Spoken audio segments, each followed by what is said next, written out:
just scoot down one. No, I'll just move this chair and make it look like we have, then we don't have Phil not room. coming today? What's that? Phil not here Phil's today? not here today. Okay. Oh, where'd he go? Well, Phil's not here today. We can get the mayor to vote tonight. May what? May what? We can get the mayor to vote tonight. Let's just plan on it. We're gonna do a 2-2 somewhere. Okay, good evening and welcome, ladies and gentlemen, to the meeting of the North Ogden City Council. Appreciate you being here. We've got a great group and some great people from our community here in the audience tonight. Invite everyone to please turn your cell phones off or put those on silent during the meeting so they don't disturb us. And then we'll begin the meeting, as we always do here in North Ogden City, with an invocation and Pledge of Allegiance, and we've asked Councilman Lynn Satterthwaite to offer the invocation and lead us in the Pledge of Allegiance this evening.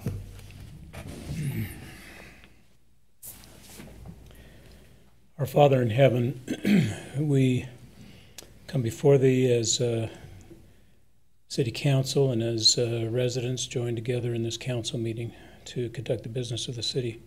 We express our gratitude for the conditions under which we meet. We're grateful for the freedoms that allow us to meet. Grateful for those that framed the Constitution and made our government what it is. We are also grateful for the many who have made sacrifices and made service in the city to bring about tradition and a legacy that we'd like to protect. We are grateful for the feedback and voice of the residents of our city. We pray that tonight we can discuss and listen in a civil manner, that we can do the things that are right for our city, and that we can protect all those things that we hold dear. And these things we say in the name of Jesus Christ. Amen. Amen. Join with me in the Pledge of Allegiance. I pledge allegiance to the flag Of the United States of America and to the republic for which it stands, one nation under God, indivisible, with liberty and justice for all.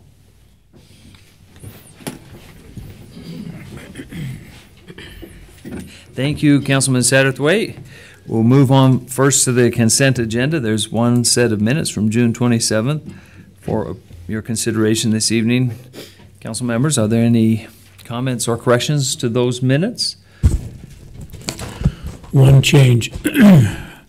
Right at the beginning of public comments, Julie Anderson stands and talks about asking some questions of a Councilman Satterthwaite, and actually it was Councilman Swanson.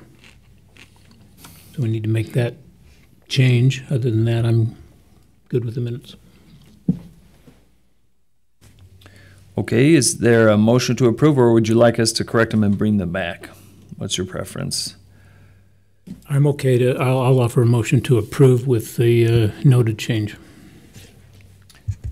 I'll abstain from voting because I wasn't here that night, so I don't know. Second.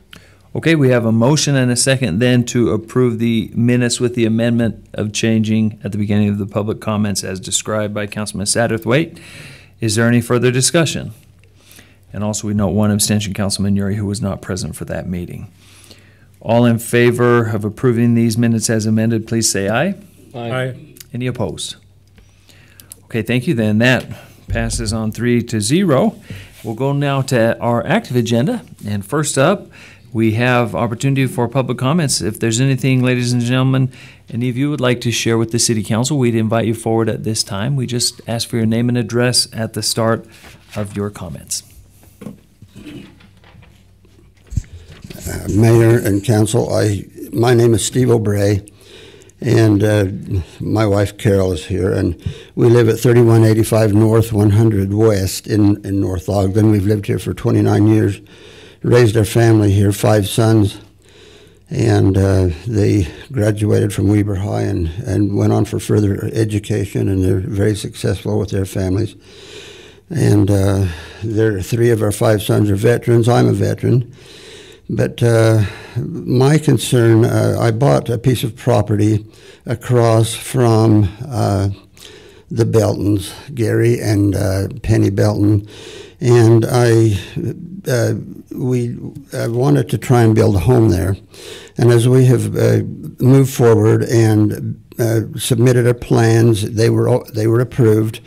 But when we saw the impact fee and the builder's fee, it was $17,900 and so many dollars, almost $18,000, and that really put a kink in our plans because I had no idea it would be that expensive. And where it is if you're familiar with it, it's just up 650 East, and it dead ends right into that property. And we bought it from Shauna and Jim Flinders. And it is an improved lot. The water and the sewer is stubbed in, and the streets all paved, the gutters, everything's all in. It's the only lot available on that block, and maybe for 2 or 3 blocks. But I feel that when it gets so close to 10% of what your house value is, that it's a little bit much, and I want to ask you to maybe see if there's some way that you could cut that down a little bit so it could make it possible for us to build. I don't know how long, once it's approved, that you can hang on to it before I can use it, or if I have to start brand new, if I have to wait for a few months to try and save a little more money. We downsized 3 times with our man who did the drafting, which is Loman View, and to make it so it wouldn't cost quite as much money. And we are working through a contractor who is from North Ogden, which will bring money. The house, if it's built, will bring more money because it'll improve the lot. It will be a tax, thing that we've paid taxes, like I say, here now for 29 years. Plus that lot, and use that lot to grow vegetables on and give to people and to the Catholic Community Center, which they distributed to people who needed the food. But this year we didn't because we thought we'd be building, but now it looks questionable because it's such a huge amount of money.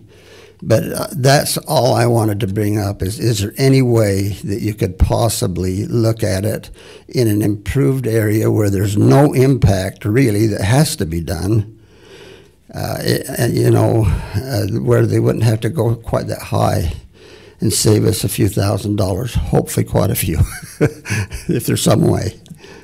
Thank you, Mr. Obrey. The impact fees is an area that's closely governed by state law, and generally there is little flexibility because, as you say, this is a one lot in a neighborhood that's already built. We have impact fees that are admittedly higher than many of our neighbors.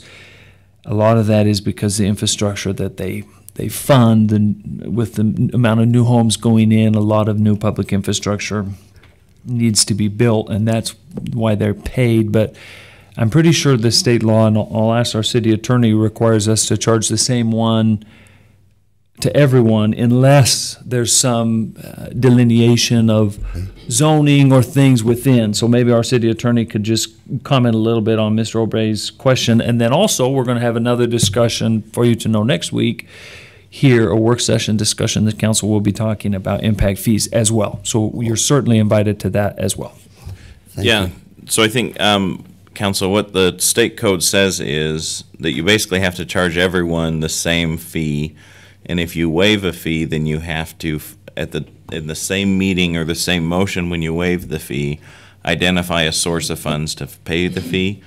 So some of the problems some communities were experiencing, they were waiving fees for churches and schools and universities and places like that, or themselves, and the state said, no, that's not allowed. You have to, if you're going to waive a fee for someone, you have to identify how that fee is going to be paid. So, and sometimes when you've done that in the past, it's been with the CDA, where the CDA was coming up and paying the impact fees to make the development happen. And so that's how we've done it in the past, is you identify a source of funds and you can do it.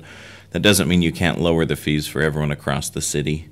It's just, you would be lowering it for everyone across the city, not just for one group. And there are some that get a reduced fee, multifamily housing and like legacy senior housing, basically housing that's deed restricted to age groups is allowed to get a reduced fee by, not by statute, but by the way things are computed in the system, if that makes sense. Councilman Turner? I just have a question, and actually, Steve, the reason we charge you so much is because you're living by the Beltons. That's just all it knows. Well, I love I the don't know neighbors. if you ever had their Penny Ann's candy, dude, I'll tell you. But actually, Mr. Shoup talked to myself, and I believe he talked to Jim too, about the same thing, and I've molded it around in my head, and I don't know if there's something you could do to where, and John, I don't know if there's, and this is just food for thought more than anything. We say, okay, a resident's lived in North Ogden for, I'm just going to throw a number out there, 25 years. They pay half impact fees, and the city will pay the other half because they've been paying taxes for 25 years. I don't know if there's anything you could put in like an ordinance. I don't even know if that's even something we want to talk about, but maybe that's something we can even talk about next week as we look at things. You understand my thought? Yes, and that's one we are planning to discuss Okay. next week. John's researching that. Yeah, I'd just like to say, until Mr. Shoup phoned me, I hadn't thought much about how our impact fees really impact the people that have lived here for 70-plus years. We've got, and I'm concerned about that. I think that I look at it as we have this city, and I look at it as maybe a business, and somebody wants to buy into our business, and we say, okay, here's the fee you have to pay to buy into the business. Well, some of these people have been here 70-plus years, have been paying into that business for an awful long time. Right. And maybe there needs to be, and maybe by law we can't do something, but I believe that we need to get creative and come up with some way to help on those things. Be good discussion next week. So Yeah. please, if you'd like to come Come on back next next week, week, yeah. or you can watch it online as well. We do live stream all our meetings with the camera up there, so. Oh, hell no, thank you very much. But I would like to say thank you very much for you guys serving, and ladies serving and all that you do to keep this city the way it is. It's a wonderful city, and I am so thankful that it's under the administration that it is now. And I thank you so much for doing that.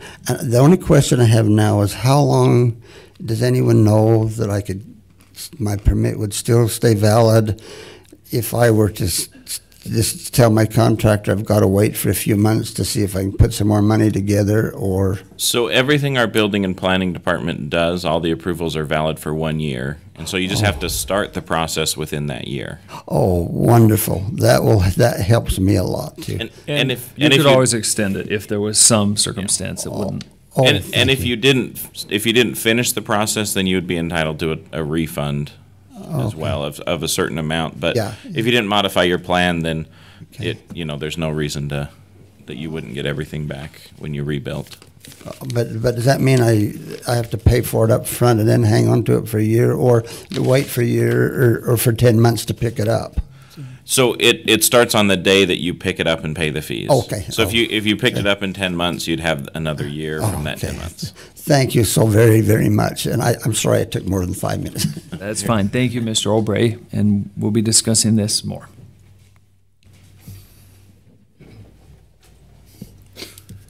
I think we should recognize the fact that the city is what it is because of people that have been here for 29 years and raised their families, and so thank you.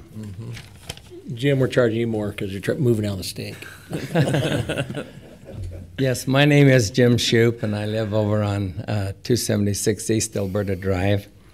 And I had heard that Steve was coming down here tonight to discuss this, and so I was invited to come and maybe just, make my feelings known to everybody. Because I had come over and talked to the mayor, and I had talked to Mr. Urey, Jim, and just barely talked to Carl the other night in the meeting.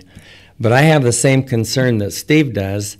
And first of all, I want to say I do love living in North Ogden. I've lived here in my present home for 56 years, and I've watched it grow and develop, and I appreciate the way that you've managed the city. I think you've done a great job, and you're doing good things. But when I decided to build a home, my late wife and I were going to build about 15 years ago. And we've owned the property that we're going to build on for over 50 years. I bought it back in the 60s. And I have an orchard up there and a shop. And 15 years ago, when I built that shop, I put all my utilities in, the water, the sewer, the natural gas, everything. And I paid all my fees at that time. And she did pass away about 12 years ago, and so I kind of put it off. And in time, I remarried, and I've always wanted to build up there. I stayed where I'm living now because of an uncle who had never married. He was going on 95 years old last year when he passed away. And I basically took care of that place and my own place too. And so when he left, I thought, this is what I'm going to be building. So when I came in and applied for that building permit, and I saw that, you know, in my mind I had thought that it was going to be somewhere around 10 or 12,000. I expected it to be a little bit of money. Actually, that's a lot of money, but to me, you know, I'll couch it that way. When it was more than the house I paid for and I'm living in, it just shocked me. I mean, I couldn't hardly believe it. And I've got two other sons, or 3 sons, and they've all built homes, and they're helping me build this one. And as we looked at, you know, the cost in that, they figured it was going to be somewhere like that too. And so a lot of things go through my mind, and since you're going to discuss it next week, I won't go into detail. I'll just mention a couple of things and sit down. But I guess my thinking is, I know it's been said here we haven't had our taxes raised. And I'm not one to have my taxes raised either. But I do think there's a time and a place that for certain things you do have to raise taxes. I expect to pay an impact fee, and I know I need to pay it. I don't know what's fair. I wish I did. But I do know what I think is not fair, and that is what I had to pay for my impact fee. And I can see where, even though you're passing the costs off to those that are building subdivisions and one thing or another, and we suppose they need to be responsible for every single thing about it. Probably everybody in North Ogden that either drinks the water, flushes their toilets, and uses the sewer, goes into a park, or drives on the road should have some, I think, ownership into that. Now, not saying that they should have totally all of it. I think it needs to be a combination of taxes and then a healthy impact fee, but not at the rate it is. And without going further, I'll just wait and see what you have to say next week. But I just, those would be my comments, and that's all at this point, unless you have any questions. Just a side note, my very first job I ever had was working for Mr. Shoup in his cherry orchard up on 3100. Oh, you were the one that threw all the cherries? Put the rocks in the bottom of the box? But he couldn't hit anything. He told me you were a tough boss, and you didn't pay him enough. Well, I think we got 25 cents a skid or something like that. Thank you, Mr. Shoup. It was 4 cents a pound when I don't know. That was my very first job. Had to have the stems on it too. Mayor, council members, I'm nervous. I've never done this before in my life. But All friends here. I realize that, but I've got passion today. Okay. And so I apologize up front if I get heated. We own some property up in North Ogden here at 204 Lowman View Drive. Did you tell us who your name? Oh, my name is Paul Davis. Sorry, thanks. And address. So then we'll know where you're talking about too. 204 Lowman View, East Lowman View Drive. And what I have is a deer problem. I planted 200 tomato plants this spring, and if I get a bushel of tomatoes off of all those plants, I'll be lucky. I've also planted some beans and things, and I'm using this garden to feed my family with. And needless to say, we've been devastated by the deer population that's been here. I've contacted the city, and they have told me that it's not a problem with them, it's a problem with DWR. So I called DWR, and they say it's not a problem with us. It's a problem with North Ogden City. And so that's the issue I've got. So my concern is that there's a lot of people in North Ogden who have lost a lot of money to deer herds. And I think that there's a urban deer herd of about 200 animals here. And I'm sure that everybody that's here has probably had some issues with animals. If not deer, then skunks and raccoons as well. I mean, I've dealt with it all. But there's also been some problems with safety issues. I know that there was a lady, a young woman who was driving to school one day. I think her name is Rachel Mosier, and had hit a deer. She thought she might have killed Bambi, you know, but it was a problem for her. She came to school that day tearful. And so what I don't want to see happen, though, is I don't want to see somebody have to pay the ultimate price because of inaction. And I think that if it's a personal safety thing, or if it's destruction of property, it's a problem for the people in the city. And I open it up for any comments or any questions that you might have. Thank you, Mr. Davis. What I would just tell you is what the city's been doing. We've had a number of people that raised this about 3 months ago, and the city council held a meeting and discussed it. And we've been in contact with the DWR since then to try and get some more information that the council wanted, which incidentally also will be next week's meeting. It's our work session meeting, so usually we have these kind of topics that are more for discussion. And so the deer will be discussed next week if you'd like to come and hear more. Some of the challenges we've found is the removal program for not lethal, like capturing the deer and taking them somewhere else in the state, you know, far enough away that they wouldn't return, is fairly cost prohibitive. And so that's something, you know, the council will be looking at. However, there are lethal programs that some cities have implemented, like Bountiful had a hunt, I don't remember how many years ago, but to thin out the population for the same reasons. So we'll be discussing all of those next week. There's some considerations of liability with those as well, and also ordinance changes that are needed to allow that. So all those things is what the city council will be discussing next week. So it's definitely on our radar and is something that we're actively looking at. I live just a little bit further west than you, and last year was the first year I lost trees from my orchard completely dead. 2 trees from deer. I have 51 trees, and they take a lot of liking to the apple trees and pear trees, including this last year I had 2 that were killed. One thankfully came back up from the root, but there's nothing on the branches. There's nothing on the trunk, rather. It's just all dead, but there's some new shoots that are coming up from the root.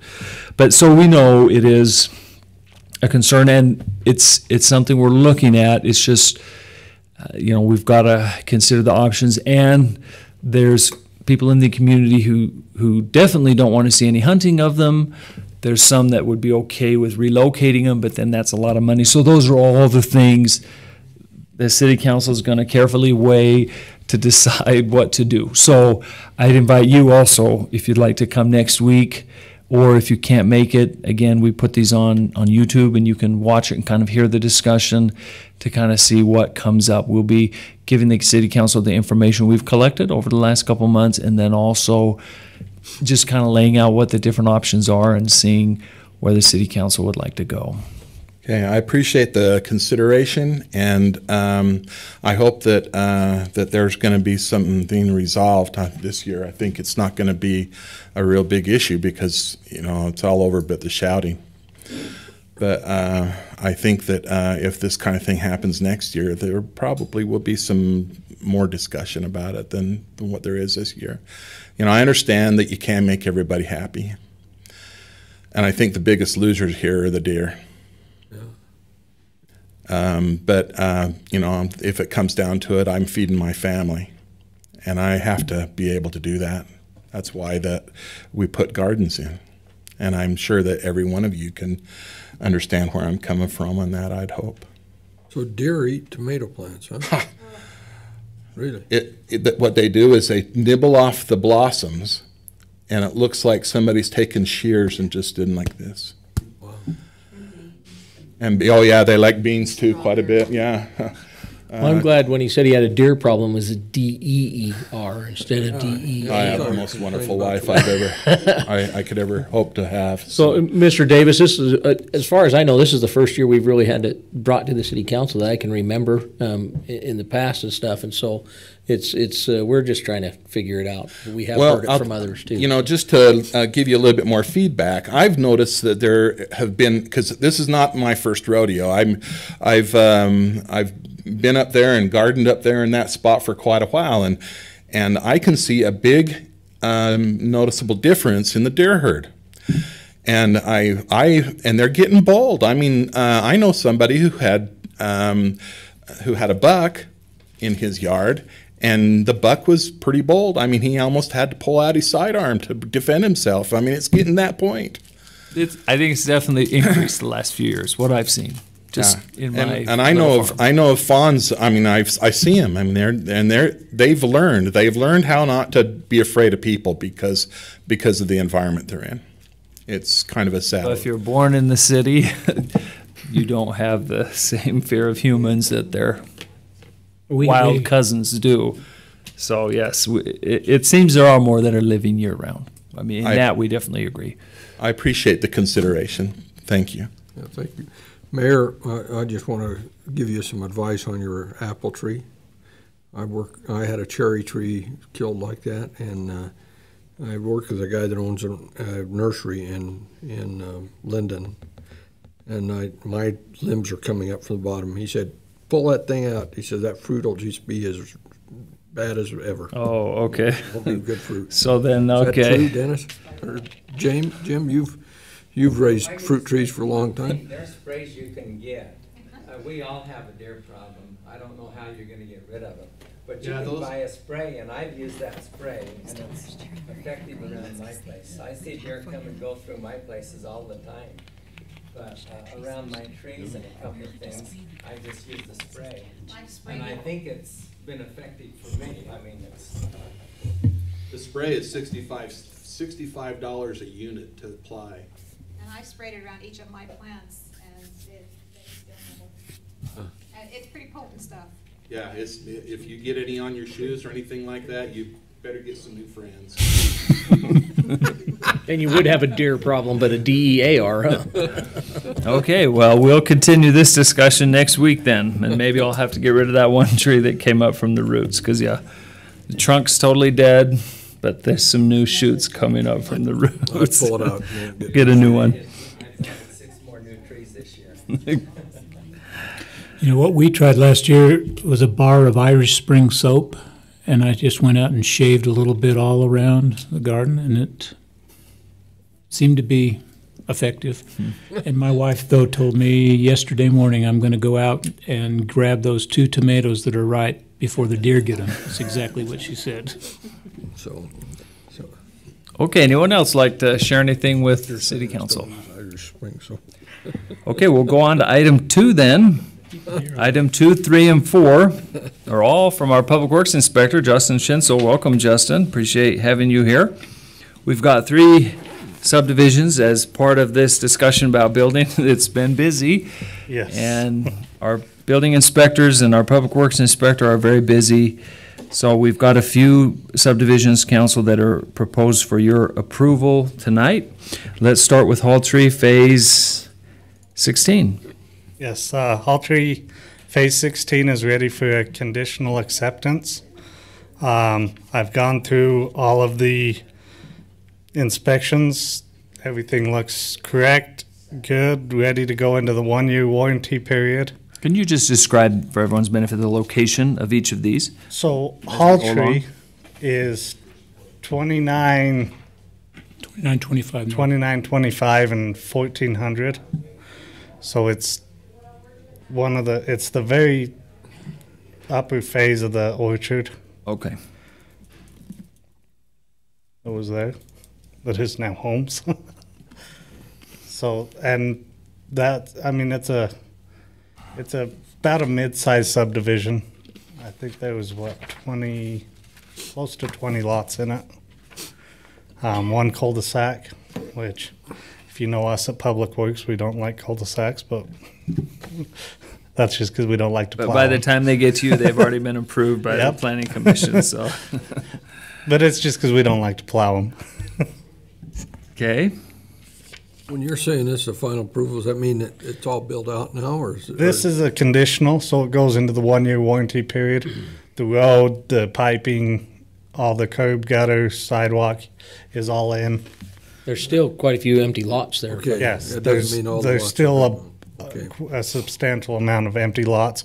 By the time I bring it back a year from now, it'll be built out. So what you're saying is you're satisfied that the infrastructure's all in Yes, there? to go into the 1-year warranty period. That if anything goes wrong, or, the road settles. So just a quick question on, I was gonna ask, like at 11 months, do you have a walkthrough to make sure everything still is? I have a spreadsheet. Okay. And go through and look through everything. Also at that time, that's when we try to apply the first, the slurry seal also to the road. It's usually in about a year and a half at that time, Okay. the asphalt. So I go through a checklist, make sure not just that everything's up to par, but also any of the storm drain boxes that need to be cleaned out, that's still on The developer. on the developer and the contractor, make sure there's no curb and gutter damage. Happens sometimes when building, they bring in a piece of equipment and don't use the right tracking to get over the curb and gutter, and they tear up a little, and so I make them come in and replace that before a final. Thank you. Justin is also, we've got the best documentation we've ever had for all the infrastructure that goes in, inspections and pictures and documentation in a more standard format than we've ever had. So I really applaud what we're doing, and I hope Justin's always there, but if he's not, I hope we have enough of a legacy and Yeah. it just continues that way. We're hoping he has about 30 more years in his I- career here, so. About 20. I came with a few years already in the retirement system, so. I've got a document for you to sign saying you'll stay here 20 more years. Well, continue to do what you guys are doing, and I'll be here. Hey, I like that. Okay, any other questions then on Halltree Phase 16? Have they got any more above that, or is that it, about it? No, they have more above it and more to the west. I want to say there's like 22 There's or 3 phases in the 20 end. some odd Yeah. phases. It's So There's there's still a some mountain more to to cover. go. so you see at the top that turnabout that's kind of shaded in. That's still just road base, so that they can attach on and continue. I know they're doing a grading permit right now through the city to actually go up on 2750 just off a mountain road and start to flatten that all out to move that into a development phase within the next year or so. It's a nice So, area. a motion is what we need to accept the conditional acceptance of Haltree Phase 16. Second. Okay, we have a motion and a second to approve conditional acceptance of Haltree Phase 16. Is there any further discussion? Start the voting with Councilwoman Stoker, Yes. Councilman Satterthwaite, Yes. Councilman Uri, Yes. Councilman Turner. Yes. Thank you. That motion passes 4-0 then, and that reminds me, I should have said this at the start, but we want to excuse Councilman Phil Swanson from today's meeting as he is currently traveling. Let's move on to item number 3 then. Same proposal, conditional acceptance for Ward Farms Phase 1. So this is kind of, as I like to consider it, my pride and joy.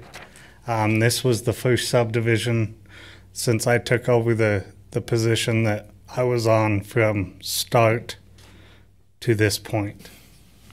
No previous inspector was on this subdivision, and it's down off of 1800 and 925. So right behind you.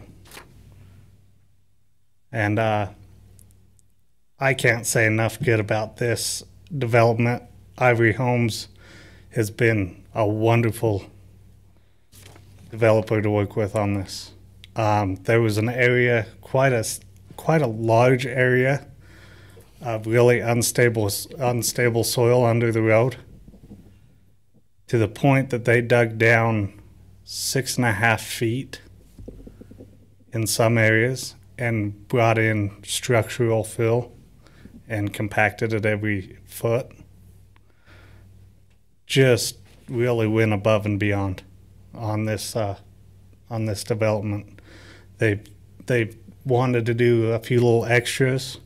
They went above our city standard on our light pole, and put in a decorative light pole. So we got to hire people to water the flowers up there? No flower pots, no hanging flower pots on that one. But it really is going to be a nice development and a nice community. I know they've started also. They've actually have asphalt down on phase 2, and so it's been a really great. I think that this subdivision is going to be a great addition to our city. I think this is the one you can see from Fruitland, right? Yes, As you it drive is. along Fruitland, and are they doing that curb and gutter at the Fruitland? No, that is actually A different Fernwood okay. phase 4 or 5. Okay. It's So, Different.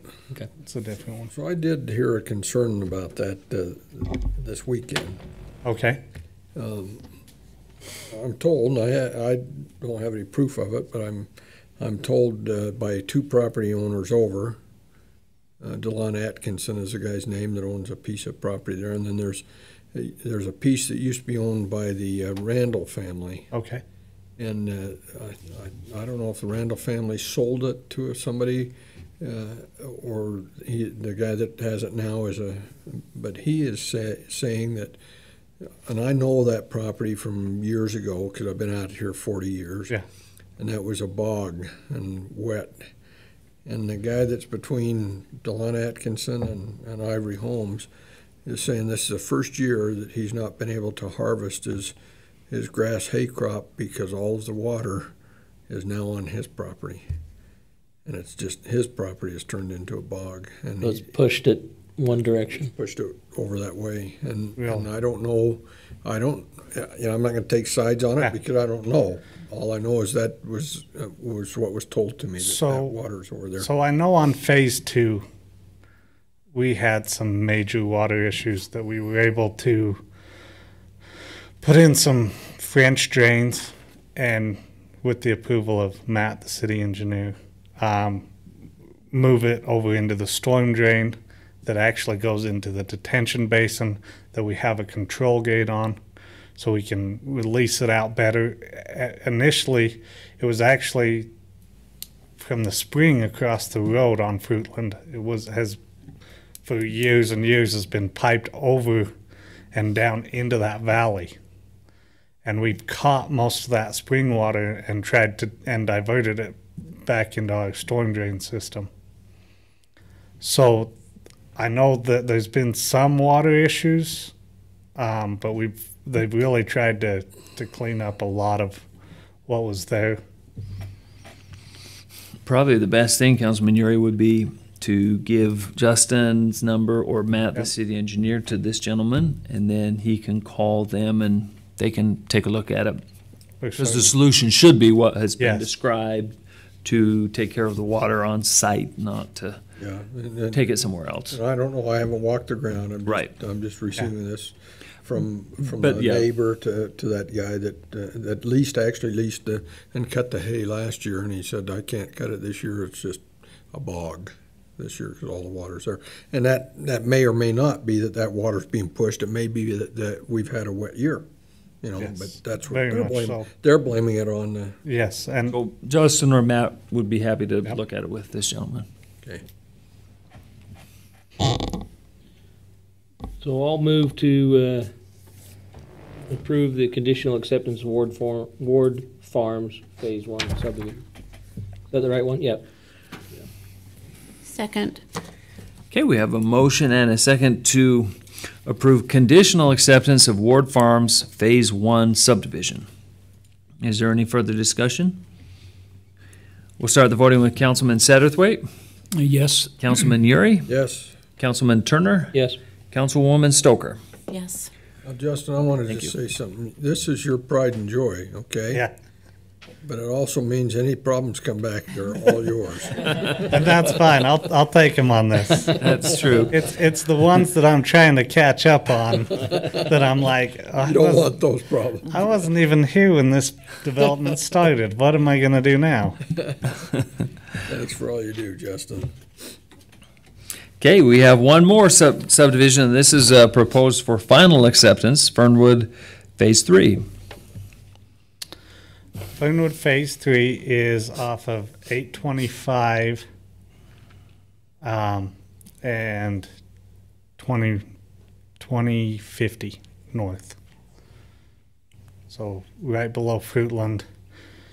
Actually, it's the little section before the new development right there off of Fruitland that they're going to do the asphalt curb and gutter up on Fruitland and widen Fruitland out in that little area.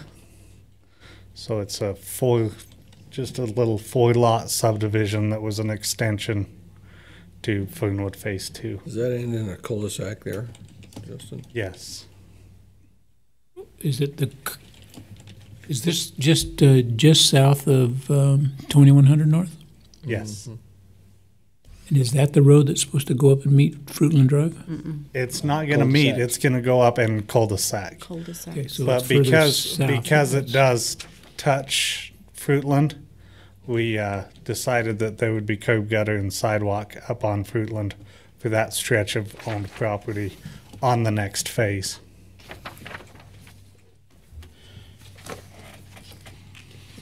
So can you just describe us the inspection So, yeah. process you go through for the final?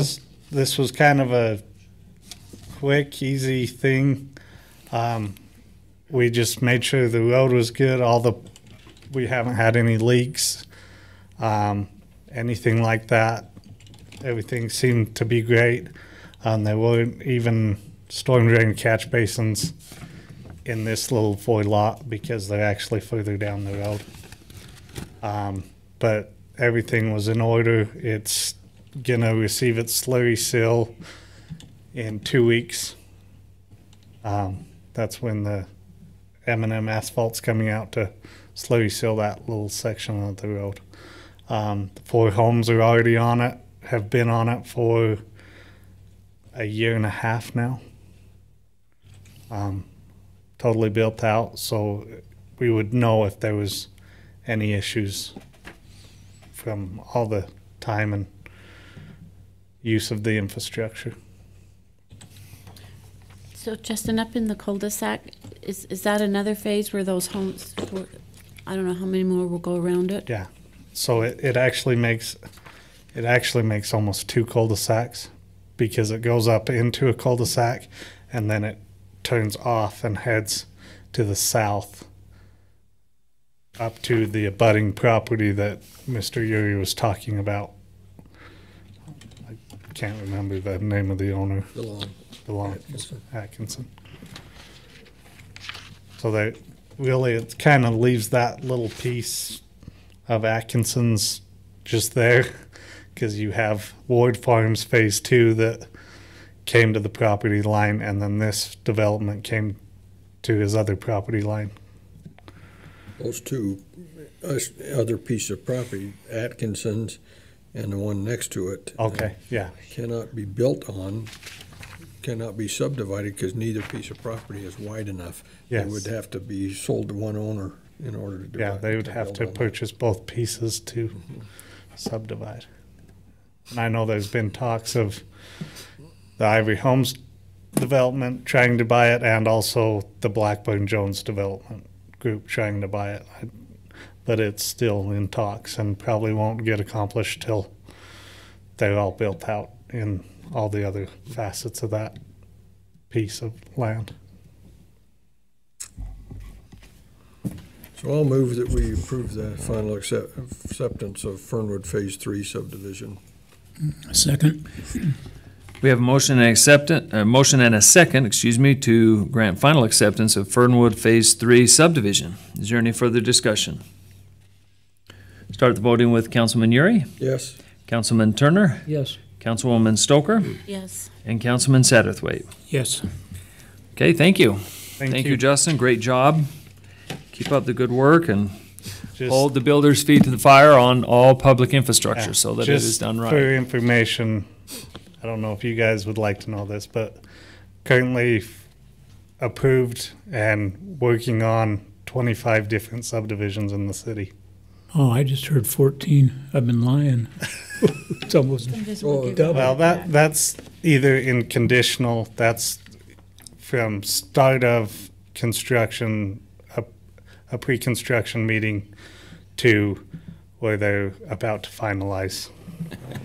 If you go in Justin's office, it looks like he's playing memory on the floor of his office because all the folders are laid out in a grid pattern. I was just given a new office, which was great, and I've got that cleaned up now. Oh, okay. I actually got a nifty little cart that I can put them all in. That's good. So Justin's phone's program, I mean, his number's programmed in my phone, so I feel sorry for him because I'm calling about stuff. He's doing a great job. Thank you, Justin. Thanks, Justin. Okay, with that, we'll go on to item 5, which is discussion and/or action to consider an agreement with Family Promise. We talked about this last week, Council, and then made a few minor changes as discussed to the agreement and have that here before you. So let's ask John just to bring us up to speed on what is different from last week. So the things that were changed was the term of the agreement. It's set for an initial 1-year term, and then at the option of both parties, it can be extended for up to 2 years after that.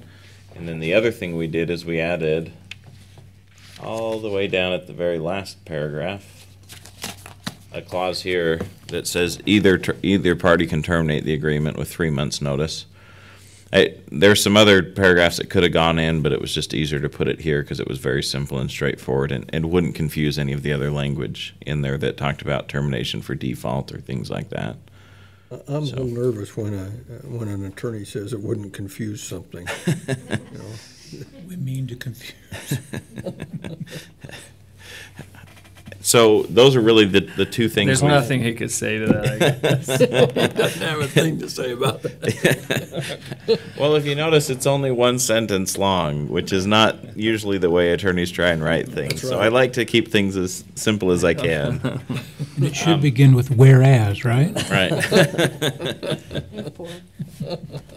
But those are really the two changes that we made from what you saw last week when you were over in the senior center. I will say that I don't know many posts that the mayor puts on his Facebook page that have gotten as many comments as this has. It's been a very positive, very enthusiastic response from the community, which I think has been very encouraging to see that. Yeah, and I just need to, I'm not a Facebooker, but this one did have a lot of notices and stuff, and then my wife was showing me some stuff. And the thing I loved about There was a couple that were questioning things, and they not only got answered by you, Mayor, but they were answered by others. And other people were sending, well, go check out Family Promise and stuff. And so I think it's a great deal, and it'll be fun to see how it works out. So we're excited to do it. It was interesting to see how many people wanted to volunteer and help. Yeah. That in fact, one of them that you posted, or probably several, but just one that I saw was, well, I don't go to church, but can I still help? No. It's like, no, heavens, yes, you can help. So I just thought that was pretty awesome. So. Yeah, I think, if you haven't seen it, you ought to go on his Facebook page and take the names of all of those volunteers. Or trying to answer questions. There was one lady that had lots of concerns. And One of them was a lady we knew. oh, no. Oh, yeah. But one lady had lots of concerns, and I tried to alleviate it with a few, talking about the guidelines that the families have to follow and whatnot, so. Yeah, it has been very positive. Mostly it was very Yeah. positive. I was, how can we help? Can we collect school supplies? What an outpouring from the Yeah, Ogden yeah. City, which is amazing. So I guess, Mayor, we had talked last week about reviewing this, just to see how things were going. Like, we'd even talked about, was it quarterly or something? Was that, or that we were just going to meet it and review it? Or We were planning on that. I don't think it's in here, but we'll have Dave and John and Family Promise kind of bring you back maybe here in 3 months after we have a few cycles under our belts and just what we've learned, how it's gone, how can we improve it, things like that. And for my part, at least, I'm hoping maybe some of these other volunteers will materialize and maybe you can do more cycles here, which we're certainly open to as the program develops over time. One of the ideas I had after seeing so much enthusiasm from the residents up here is when we're ready, I'll hold a training Can you session. just come up? Actually, I just remember for our people online. Yes, we do have a large viral impact with our city council meetings, Yes, sir. but we'd like them to be I'm up Kelly here. Martin from the Family Promise Organization, and one of the things that one of the ideas I had after seeing all of the interest online is we'll get set up and I'll hold a training session. Family Promise volunteers have to be trained according to the protocol of the organization so that they just know how to interact, because interacting with people who are in a homeless situation can be different, and there are rules that we as volunteers follow as well as rules that the families follow. So I'll actually hold a training session up here, and if it's okay, Mayor, I'll give you the link and you can send it out on your website, and anybody that wants to show up, if they want to show up and help, North Ogden City can have a rotation. That nobody says it has to be a church. It has to be people who have love and a desire to help. And I think that this community most certainly has shown that there's a lot of that here. So, Can I ask a question, just Yes. out of curiosity? Do the volunteers need to be background checked at all? no, we don't background check our volunteers, mostly because we know each other, right? I mean, so for the most part, all of our volunteer groups are always churches. So we really kind of have an intimate knowledge of each other. We spend lots of time together and whatnot. So I think, so no, we don't background check our volunteers. We background check our guests. We could, and we may if we have to. If we had to, we would. I mean, there hasn't, I don't think. There's a few churches that actually in their congregation, they already have rules that say if we're around children, any of our people do it. So it's also up to the churches if they do that. Right. Boy, I deal with my job with situations every single day where things happen, and that's with religious people too. And so Well, for sure. I think Right. that It's might one be of a the good reasons idea that to do that. one of our rules is that children can never be left alone with volunteers. There must always be an adult family member with the children, always, under all conditions. That the children have to be supervised by their own family member. It can't be one of the other guests, like a parent can't watch all the kids. That's, again, everything that's been done, I think, and because this organization is has so very much experience and things have happened that they have so many rules in place that just keep all those, and I know what you mean because of being a teacher, all those things, it just keeps those things from happening. There are very few times where you'll hear from Family Promise people that there have been any kind of issues with guests or volunteers. When do you expect to have it open and people in there? That said August 1st. Well, we'll hope to take August 1st and then get in and clean it up, and then it'll just go into our rotation. So as soon as we have groups that need a place to host, so I guess we'll let you know when the first week is going to be, and how it goes from there. So. Actually, we have a schedule that we can also give to you guys and post, so right. We'll also know who our other congregations are and how that rotation. Right. Yeah, you'll just go right into that schedule. Okay. And you'll see it Maybe there. send that to John. He'll kind of be our point person to Great. run everything from the city. And thanks again. Yeah. Well, we're looking forward to. Oh, another question, Councilman Turner. And I don't need this answered right now. I'm just curious how the, we talked last week about how the kids are able to still go to the same school, and I would assume that the same congregations and things like that. I'm just curious how all that works, and you don't have to explain it right now unless it's real quick, but I don't want to take. So what happens is that the kids go to the day center, and then at the day center either get driven to or picked up to go to their schools. And so because most of the kids come right out of the Ogden, Weber County area, they're referred to us by the referral agencies, we haven't had an instance yet where we've had somebody come from an area where they didn't go to school here. So that's what happens. They go back down to the fire station in Ogden, and then they they get dispersed out to their schools. It's why they get up, the kids don't like it, but they get up at 6 in the morning, and then they're off and back at the day center. They leave at 7 o'clock to get back down there, and so everybody can get going. So they all meet and then centrally, okay. Right. I'm just curious. We actually opened up, we were at just the last couple of weeks of school, and we had students that were attending, now I won't even remember it. And I went to the 6th grade graduation for one of the little girls that was in the program. And it worked out just fine. The kids, they want to be in school. They don't want to be hanging around the day center or whatever. So it really worked out well, and I think we'll be ready and have worked out any kinks by the time the new school year rolls around, which July's the fastest month of the year if you're a teacher. So, so one other question. Oh, go ahead.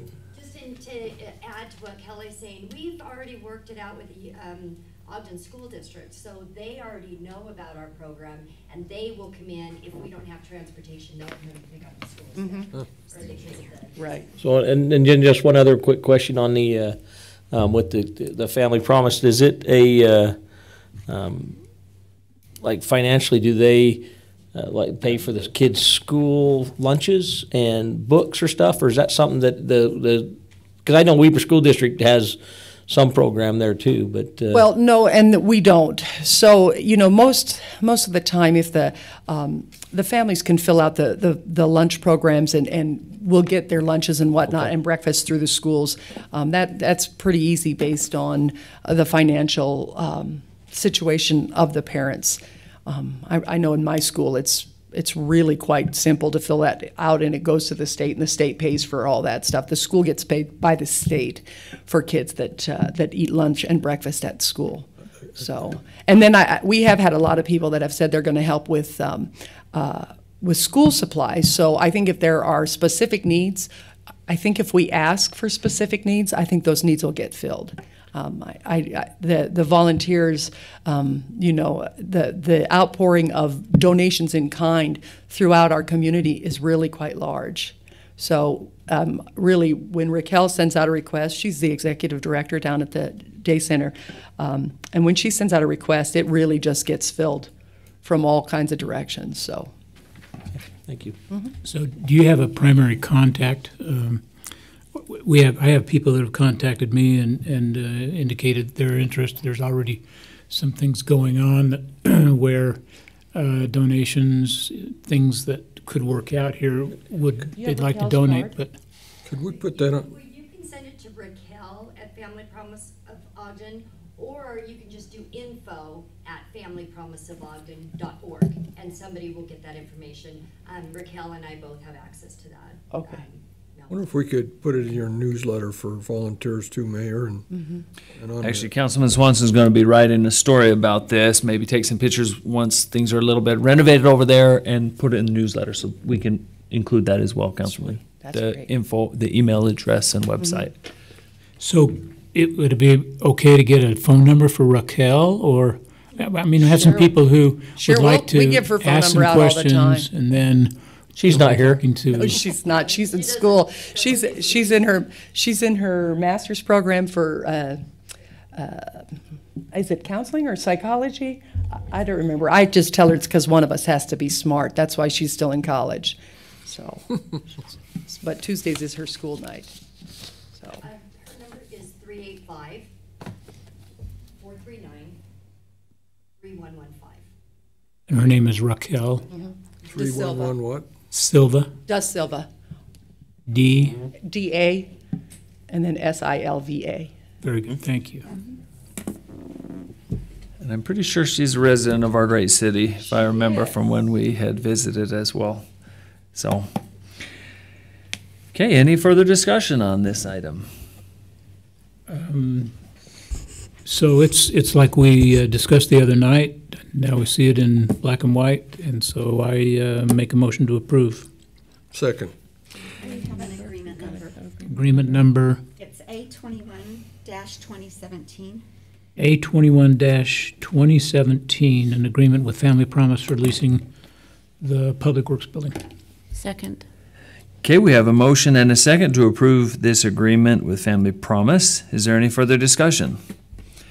Start the voting with Councilman Uri, Yes. Councilman Turner, Yes. Councilwoman Stoker, Yes. and Councilman Satterthwaite. Yes. Okay, thank you. Then that passes, and we're all looking forward to getting the program going and hopefully a long and expanding relationship over time. I think there's been, as has been mentioned, a great response from our community, which is a tribute to the great people here and to Family Promise's reputation for being a great organization to work with in many other areas. So, thank you. Councilman Turner. So the mayor, I emailed the mayor and just asked about possibly putting a sign up. I don't know how Family Promise feels about that, but we talked maybe, because I know that we can get those banners that they use at like Cherry Days and stuff that are fairly inexpensive, and I don't know if that would be something that the council would want to do, or if even Family Promise would want to have a banner up there or not. I don't know if you've talked to those guys about it, or...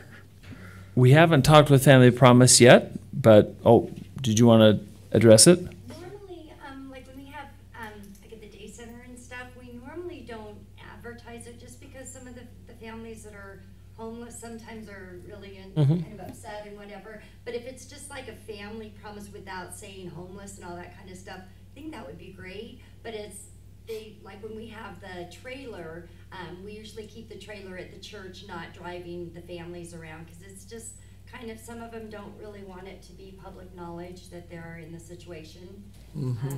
But the logo of it probably would be great. Okay. So we'll discuss it more with Family Promise and Dave and John as well. Okay, anything else on that one? Okay, thank you, everyone. This will be great. Item 6, Council, I'd like to request to table to next week. The Green Acres Elementary principal was not able to make the meeting tonight after we initially thought it would work out, so I would like to request to table that one. Mayor, can I, even though we're tabling this, ask for some information as we move forward on that? Yes. As it comes back? We will get you some before the end of this week, so you can take a look at it over the One weekend. piece of information I'd like to have, well, it's two pieces I'd like to have. One, I'd like to know how many children this actually affects, okay?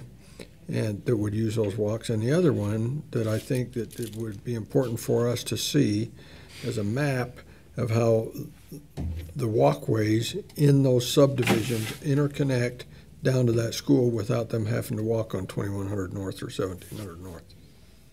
Okay. I know we pretty much already have that second one, so we'll work on it, and we'll ask the school to work on the number of children. Okay. Anything else anyone would like before next week? Motion to table item number 6 till next week. Second. Okay, we have a motion and a second to table item 6, and then I've made notes of the items that have been requested. Is there any further discussion? All in favor of tabling this item, please say aye. Aye. Any opposed? Okay, thank you. Then that item's tabled. We'll go on to item 7. This is a discussion that had been requested, so we could just talk a little bit about consideration to make our part-time building engineer and part-time code enforcement position into one consolidated full-time position. Wanted to just give you a little information about this, council members, so that you can consider this. It's a discussion only for tonight, but if it has favorable response with you, we'll prepare a budget amendment and bring it back to implement this. There's a couple of reasons for it, and then John will talk a little bit about the exact numbers and what the budget impact is. We had put our code enforcement position to part-time. Actually, that started in 2008 after the recession. We'd had a full-time one before, also in the building department. That was eliminated. We'd never gotten back to a full-time because, frankly, we think a part-time code enforcement has been effective. It's a position that doesn't necessarily create enough ticket revenue or anything to pay for itself. We've never focused on ticket revenue. Our focus for code enforcement has always been on trying to work with property owners with mutual respect to get results and achievements instead of threatening people with fines and things. So that's why we've kept code enforcement part-time. As you know, we introduced a new part-time building inspector this year because our full-time building inspector was departing, retiring, but going to stay part-time. And we'd anticipated him doing that for 1 year, which we still do expect that he'll stay for 1 additional year part-time and then be retired entirely from about a year from now. So at that point, we would be looking to either get another part-time building inspector or likely putting in a full-time building inspector position, possibly. We've hired a part-time building inspector who's doing a great job for us, and frankly, we'd like to keep them on, especially as we go into this period of transition. And we think combining the position once again with the code enforcement is a great way to do that, because part-time code enforcement is funded, part-time building inspector is funded. The only additional cost would be some wage difference between those two positions and benefits. So with that, let me turn it over to John, who is overseeing our planning and building departments and managing those, can kind of fill us in on some more details and what the impact of the budget would be. So, council, the first 2 lines is the current budget for the part-time building inspector and the part-time code enforcement. Bigger. Can you make it look? Okay.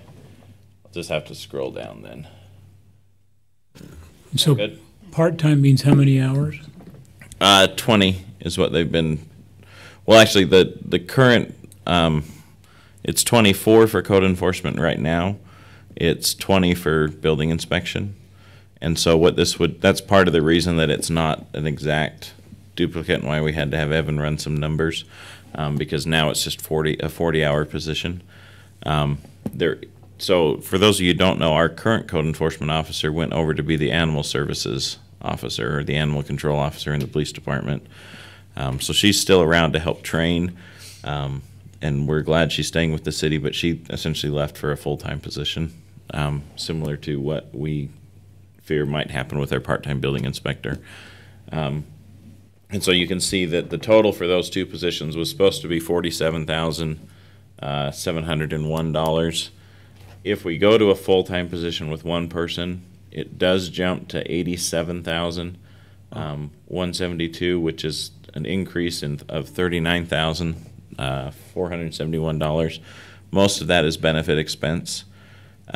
What we're finding in particular with the individual that has been hired, they have passed every test they've taken on their first chance or their first try, which is kind of unheard of in the area. Partly because we got someone who had a lot of experience in the construction world that they'd just never been an inspector, and so we'd really like to keep them. It's kind of a hard thing to keep building inspectors in a part-time position right now. It took us a while to even get enough quick candidates to kind of hold a panel of interviews. And so we'd hate to start over again in 3 or 4 months, because we would anticipate that even with the idea that we'd have to get paid back for the training, that a new entity would hire them and pay the $600 or whatever it would cost to train them, because they'd have a trained inspector. And so we just thought he's a individual who wants to have a career in building inspection. He's been in the medical field doing facilities management, and he has a brother who's a building inspector and really likes the career, and so his brother's kind of told him how great it is, and he's doing great so far, and we'd like to keep him. So that's really the real push behind it. The other thing that's happening in the building department right now is we had budgeted conservatively for 100 single-family units to come in, and last we heard, which was at the end of June, that we're on track in this next budget year to hit 120 units, so a 20% increase. And single-family homes, as far as the building services, I hate to say we make more money, but we're compensated better, so we cover overhead better in those, and so you can see that we actually would have an increased revenue of about $160,000. So even if we only had 5 additional homes, we should have enough to cover the increased cost for this position. Well, one thing I'd like to see, and we had talked, Carl led a discussion, I think, at one time about, and we talked last week, I think, about a company that we would farm some of these things out to. Well, I'd like to see a cost breakdown about what that would cost us to have somebody come in and do that, as opposed to increasing this thing $40,000. So we did approve the contract last week. They charge us $100 an hour plus $45 for every time they drive into town.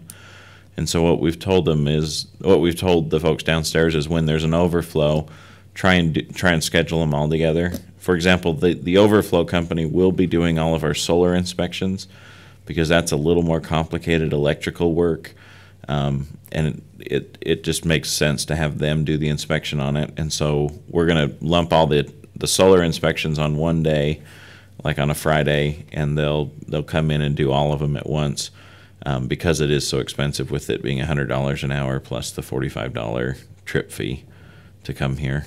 And so cost-wise, it's hard, because there's always a tipping point, because there's a certain amount of overhead, like benefits, that you pay for.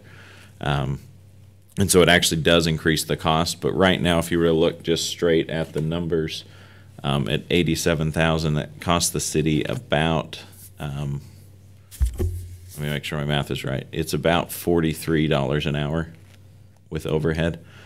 And so in theory, we're saving a bunch of money, but that's assuming that we're going to pay for the building and pay for the electricity that runs the building and some of those things, without whether or not we have a inspector down there or not. Does that make sense? Yeah, I'd just like, I mean, this discussion item, when it comes back for a vote, I'd like to see, a comparison of that side by side. What would happen if we used these? How many houses we may think we'd have to use them in?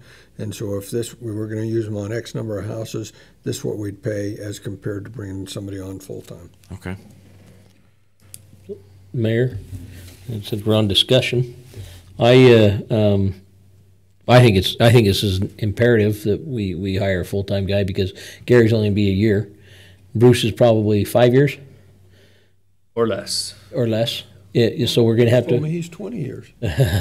Or so we're gonna have to replace him, and it would be really nice if we got somebody that had some experience going in there. My question is, if we hire this full-time position, and then when Gary retires, are we gonna have to hire somebody part-time to do the code enforcement? Because if a building's increasing, then that means this guy's going to be increased. So it sounds to me like Likely. we'd have to do that. We'd likely split it back out at that And then we point. probably need to put it in place, a plan now for in 3 to 5 years, we're going to have to hire somebody else. And if somebody comes on the docket, we may want to bring them in sooner than that. Well, I think you'd be ready for it by then.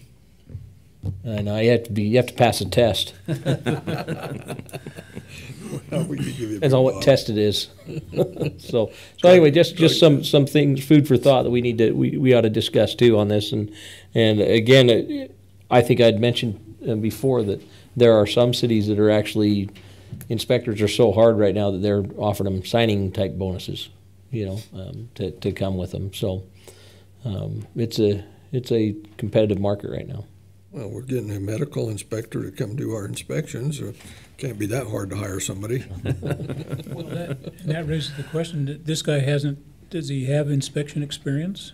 So I hate to go into too much details where this is a public meeting. He has a tremendous amount of construction and facilities experience, meaning he knows he's been involved heavily in plans and detail work and all that kind of stuff, which is part of the reason that he's passed his certifications. I think he did framing for 5 or 10 years before he went into the medical industry, and has helped the company he was with install some very sophisticated, complicated pieces of equipment that were using electrical, plumbing, and everything all at once on top of the structural stuff. And so he actually seemed like a great fit for the city with personality, even though there was a little lack of experience in as far as actual inspection work, because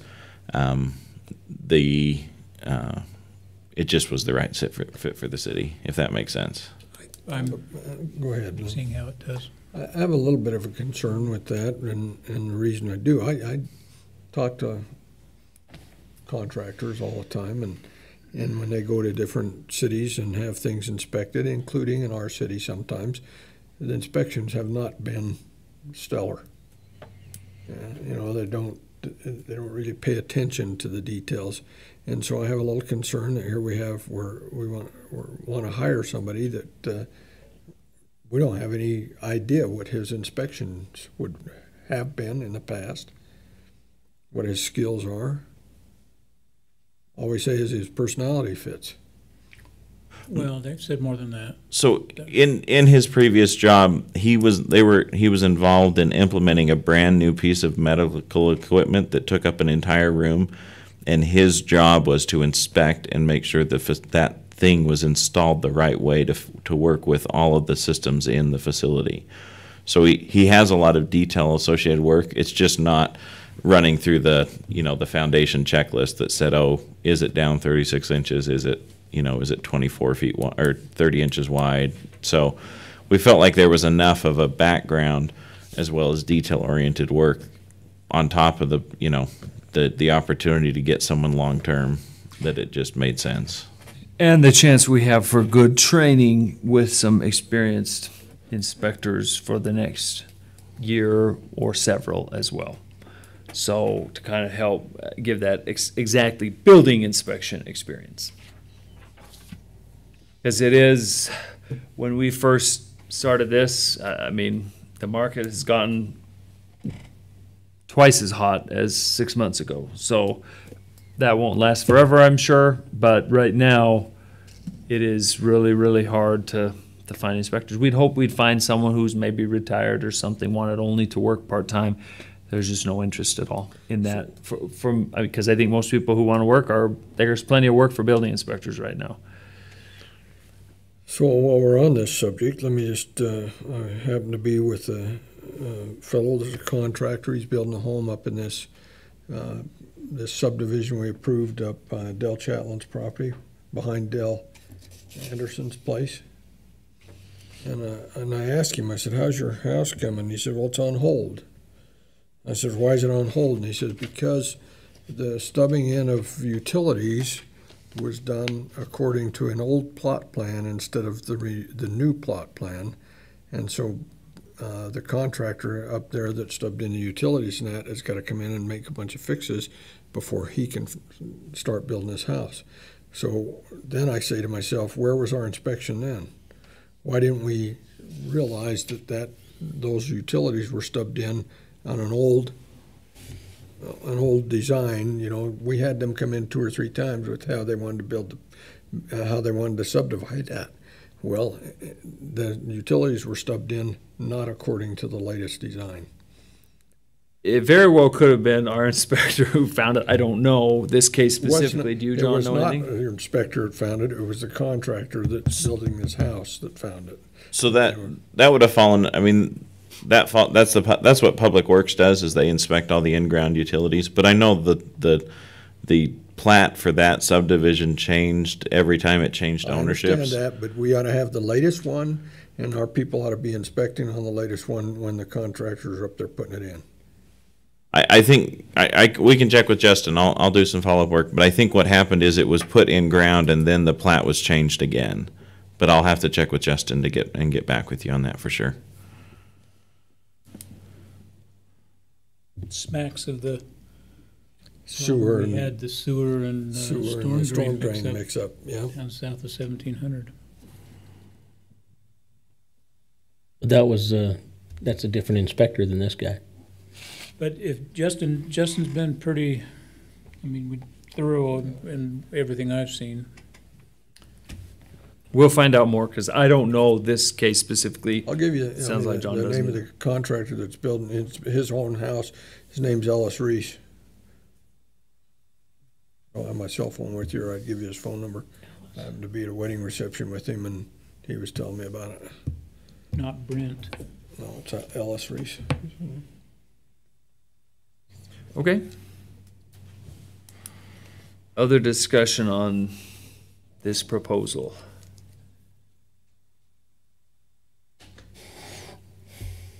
So we've got some things you'd like us to research before we bring it back. So back up to the salaries. So what we're going to do is pay full time at the inspector salary. What is it? Building inspector salary. Yes. Because it's likely that will be the primary position and what they spend, especially when housing is hot, probably the majority of their time. However, when housing is slowing down, it'll transfer to more of code enforcement, especially for winter parking and things in the winter time. So, but since the individual's already hired, that's part of it too. Councilman Turner? So if I remember the discussions right, and I may have them wrong, but Gary was going to come back more as a plan review than inspector. I mean, he's still an inspector, Right, but yes. that's he was going to do. So are we going to, in a year from now, again, that's why I keep bringing up, because that's not that far away. In a year from now, are we going to need to move somebody into plan review, or are we going to have to hire somebody for plan review, or is this going to be something to where between Mayor Higley and this gentleman, they'll be able to still handle plan review, or is that something Rob will start plan? You know, you understand my question there? Is that something, and we can maybe just discuss that when we go into this a little more further, but that's something I'm just, because I know that Salt Lake City, they ran into a huge problem with plan review.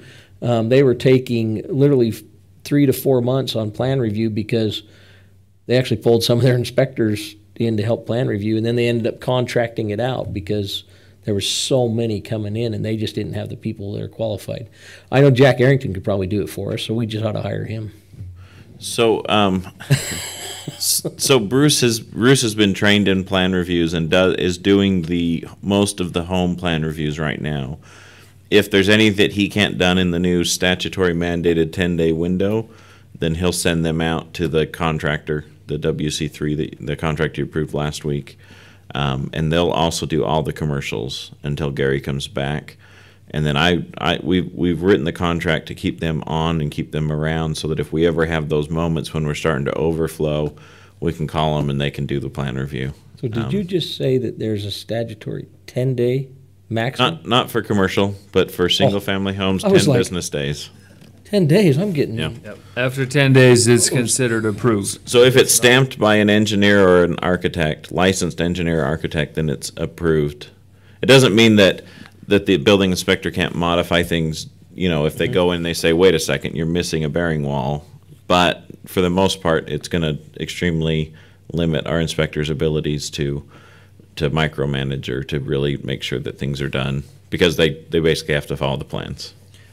And what you've raised, Councilman Turner, is a very good point. It's certainly something we're thinking a lot about. Our mindset is we'd like to wait a little longer and see what the market's looking like next year, how much home construction we expect, because we will still have Gary through the next building season, because he's not coming back until September of this year, and he's planning on being here until September of next year. Right, but we start talking about budget in Right. 6 months or so. It's something we're going to be watching very closely, because we're hesitant to create any more positions if then there might be a market crash, and now we have excess number of people for the amount of work in that department. So later this year, early next year, when we're talking budget, this exact discussion we'll be having all together, because, you know, to kind of get a pulse on where the building is. Should we just keep with the overflow inspection contractor that we have? Should we look at another part-time position, another full-time position? So great points. We don't have a solid answer yet, because we kind of want to see how things go, at what the next, you know, what the economy's doing here basically next year. And the other thing is that we're kind of, in the budget process, we actually eliminated a full-time position in favor of 2 part-time positions, and we're kind of. Now we're backtracking. We're backtracking a little. And that's in large part because of me. It's because the department, especially with Gary being gone these 60 days, it's the busiest time of year, and it's really hard to keep everything. I mean, Bruce is running himself ragged a little bit, trying to keep up with everything. So yeah, I mean, there's 122 building permits that have been approved so far this calendar year, or that are in the approval process, and it's only July. And we've never had over 100 for a whole year, let alone 122 by the summer. And there's still 3 months of building permits being turned in, at least. So it's, some of it just is, you know, John's taking the blame, but also it's, the market is just, I mean, the home market has accelerated well beyond where it was in 2007. We don't know how long it'll last. That's part of the hesitancy to, you know, create more positions, and why we wanted to try the part-time. But the market just hasn't been friendly to that so far. So that's where we'd like to go to a one full-time that we know we have and that we can make work, and it's a person we're confident in, and then reassess for next year's budget based on kind of what we're seeing for the market over the next 6 to 8 months before we go into the next budget discussions. Well, and you know, and I think this, I won't be on the council next time you have these discussions and the budget discussions, but to me, this presupposes too that, you know, this council, this city has to have in their mind that if we do have a market downturn and we only have 40 building permits, then we're going to lay people off. We're not going to keep people on paying all those benefits and stuff when it's a downturn.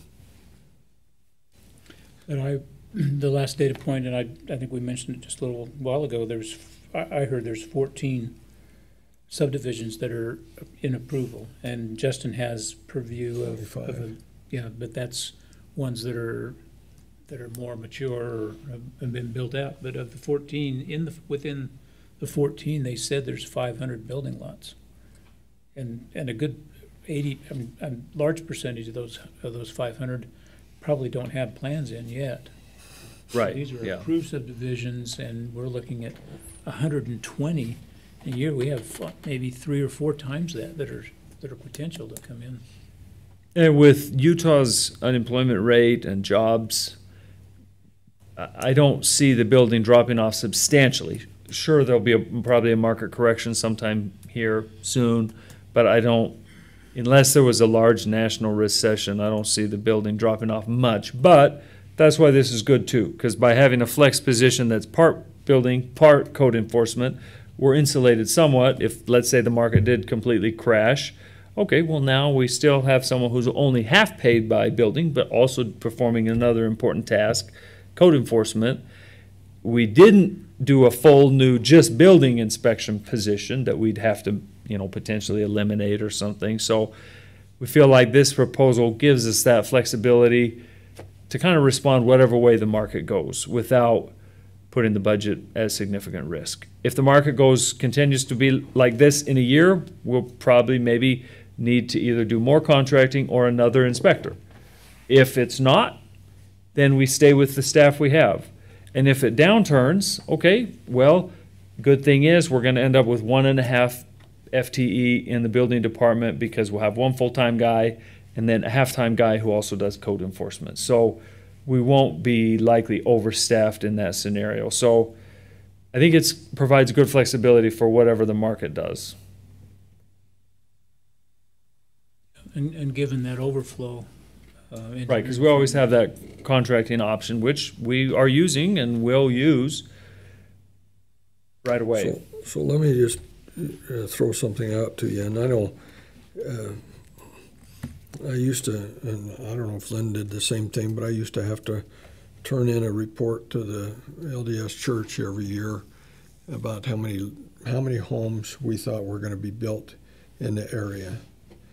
And then they would determine if we needed another chapel or not. So that presupposes that part of the job of these people is to contact the owners of property and find out how many homes do you expect to build. Then we plan on how many people we need to hire and how many people. I mean, here we're kind of running behind the 8 ball here because I don't know that was ever done this year. And so now we're coming, we pass a budget based on part-time positions, and now we're coming back just after the budget's passed and saying, we want a full-time position now.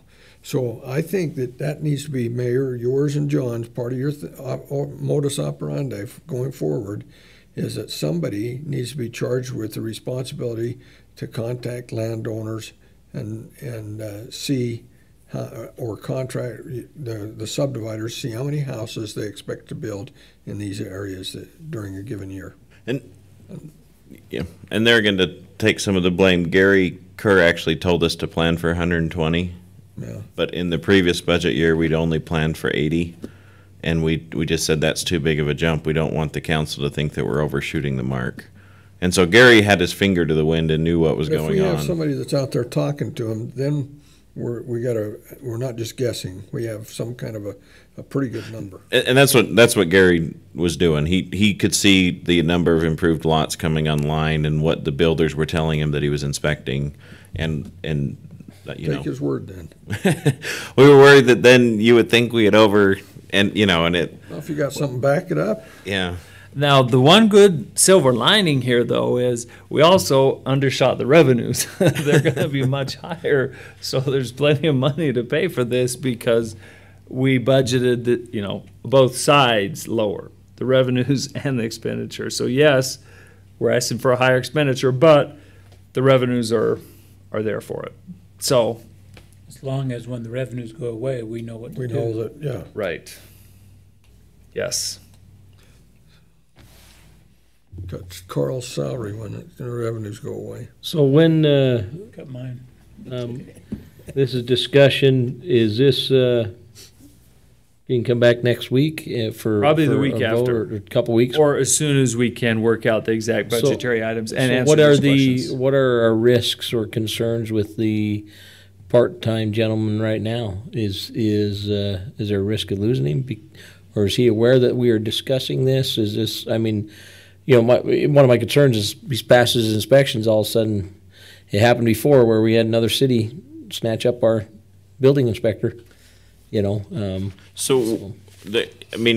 We've talked with him. He likes the idea because he came from a full-time position to a part-time position. He liked the benefits and those things. He's most likely going to pass his second of the 5 tests, or his third of the 5 tests this Friday. And so he's chugging on through them. I think there's a risk that uncertainty doesn't help us. But, obviously we can't make a decision tonight, but it'd be helpful to know if the council's comfortable so we could give him some sort of assurance before the budget is actually passed. Technically, the council, you can't take action, but we can pass the budget after the decision's been made as well. So you could make a decision next week to do it with the understanding that we would amend the budget to reflect the change, as we do on a quarterly basis.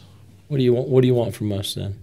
Well, that would, a nod? if we were or- to choose, it would be to bring it back for an approval next week and then subject to a budget amendment once the proper noticing has been done.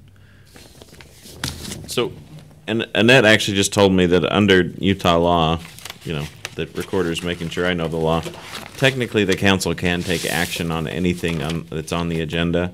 We just typically don't when it's a discussion item, but you do have the authority to under the current code.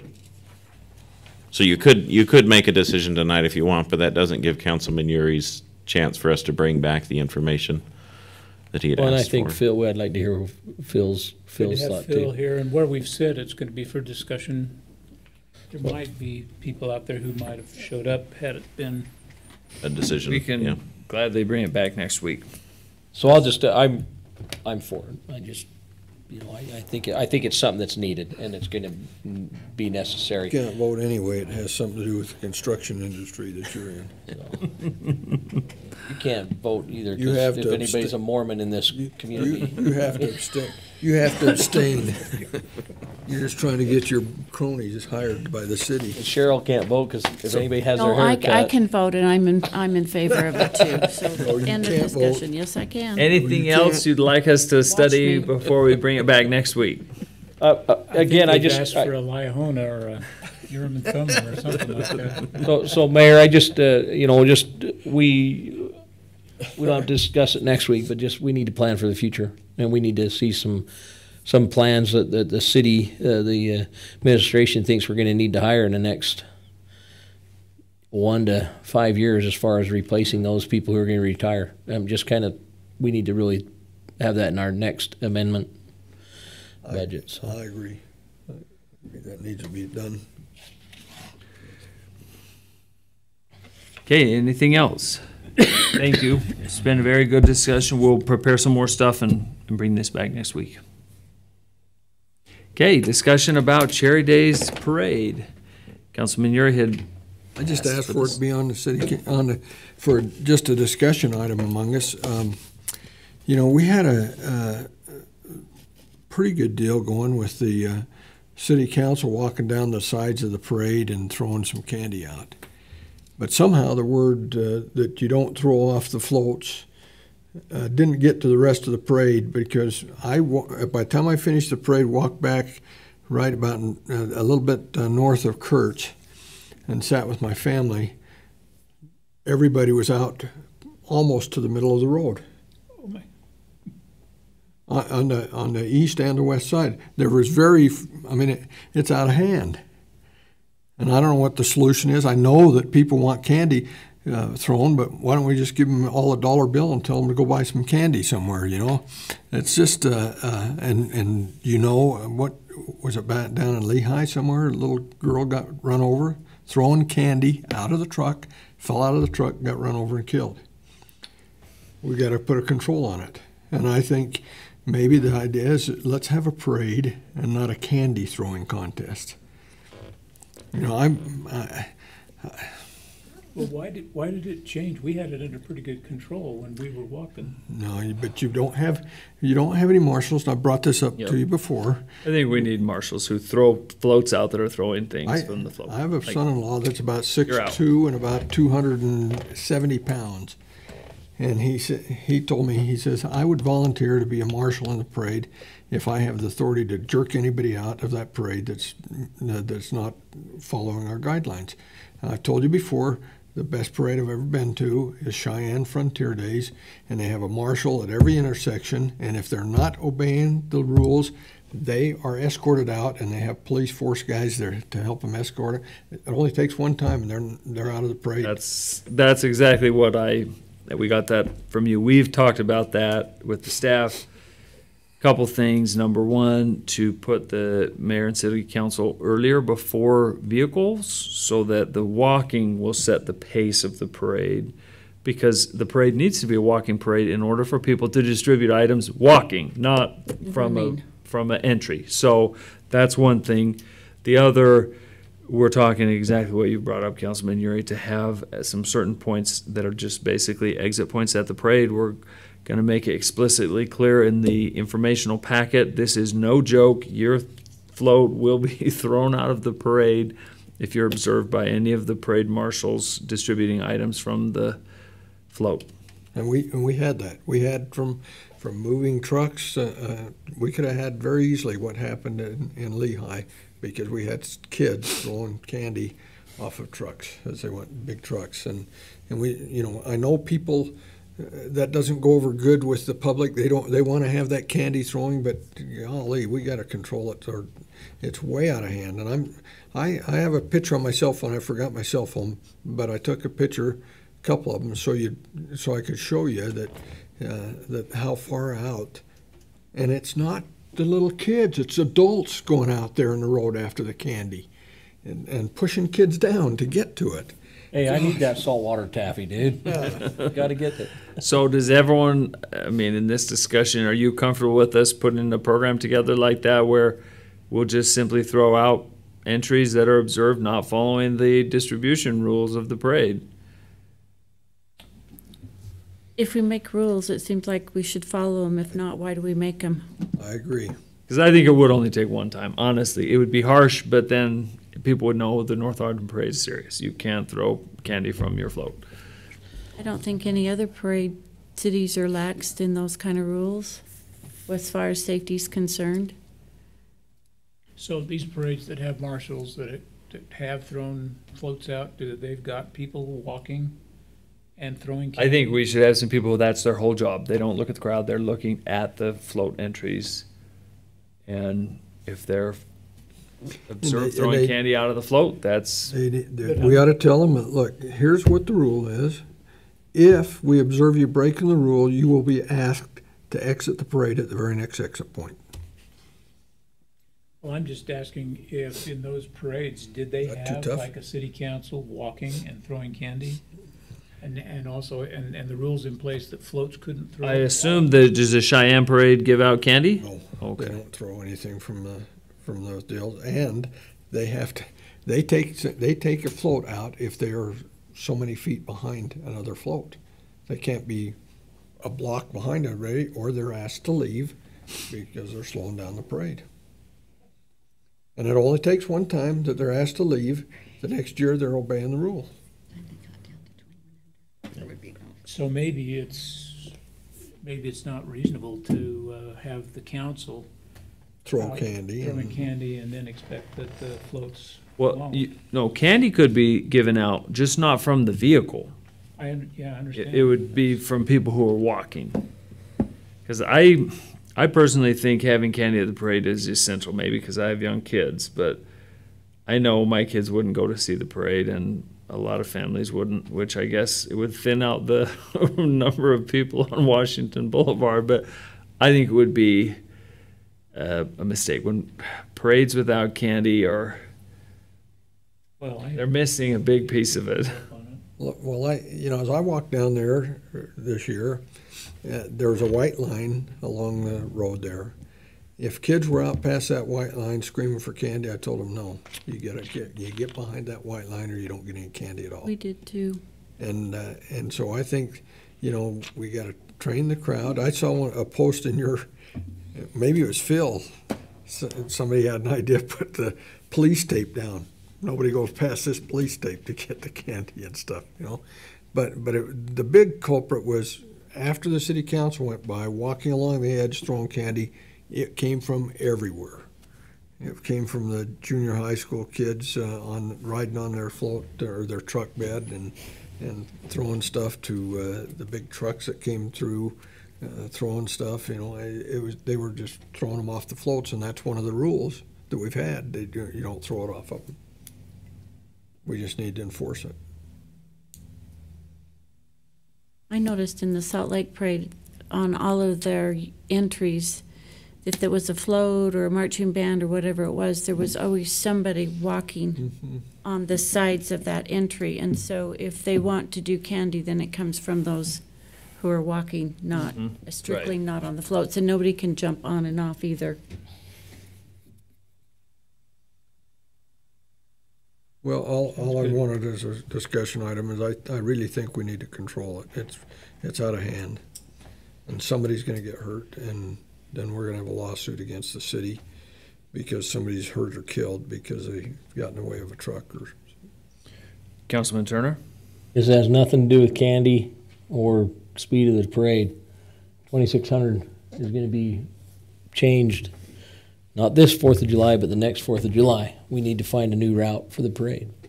And so I think that's just something that we need to discuss. I don't think we should require the Cherry Days Committee to figure that out. I think they could definitely have input, but I don't think we want them to I mean, I don't know if it's, instead we start on the south, come up, go out to like 2100, then go over to 600, and I mean, that kind of makes it, you're snaking through. I don't know what the route would be. Yeah. It's gonna, but that intersection won't be. We've talked about 2600, maybe 1050, possible other routes. So anyway, just something something we need to. 100. Just something we need to think about in not this coming 4th of July, but the next year. Because according to what our plan is we'll be doing that intersection during that, and that's. And maybe a more narrow, I guess, you know, there could be pluses or minuses, a more narrow street. You know, it's easier to get candy to the people right on the sides of the street and not get so much scattered in the wide road.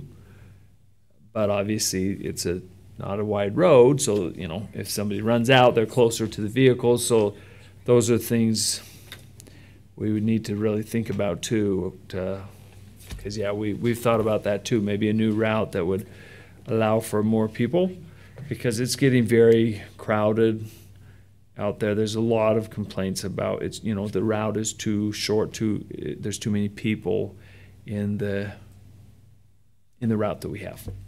Us longtime members in this community may remember we used to start at Kurtz and head north because that's where the staging was, and we'd head north and then go down 2600 and then go up, and we'd end at the park, and the floats would park on the north side of the park for everybody to look at, you know. So if we start at Walker and head north and find a route to go east before you get to 26. Correct. Yeah, maybe do something that way. We don't have to solve that tonight. It's just I think we're discussing the parade, so I thought that was stuff. A great item for maybe Councilwoman Stoker or another, if she doesn't want to, another council member to take the lead on helping study. So I just got to say this too. She's nodding her head. I'm okay with it. The Cherry Days Committee did a fantastic job. I had, it was my brother-in-law. The job I'm currently on, I was required to be at the Pops concert that they do at Weber State because our job site's right there, and they said there's going to be 30,000 people there and they couldn't be on our job site, so we watched the fireworks. My brother-in-law actually said that he thought North Ogden's fireworks were the best he'd seen, and in fact better than anything he's seen around the state this year. So he was really complimentary, and they did. I think the Cherry Days Committee did a fantastic job. Cheryl, good job. Yeah, I kind of assume maybe some of the other communities have a fireworks show that's that good, but I've been way impressed with ours. Yeah, it really is great. Treat. It's a nice. Okay, anything else on this item then? Been a good discussion, and it'll be coming back more over the next. I'm not opposed to them throwing out money instead of candy, except I think I'd be out in the street then. No, I'm not saying throw it out. Just give everybody an envelope with a dollar bill in it. Say, rolls of quarters. Go over to Lee's and buy some candy afterwards. Don't get much for $1. Okay, let's go to item 9 then. Once again, comment period.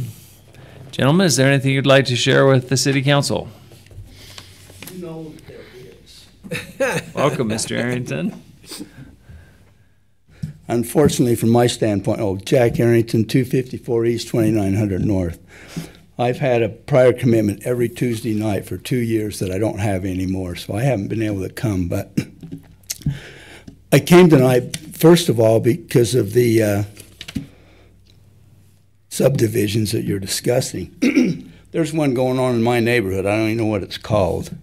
It's over by where Jim Shoup lives off Alberta Drive, right next to the park. I guess there's, 15 more homes going in there.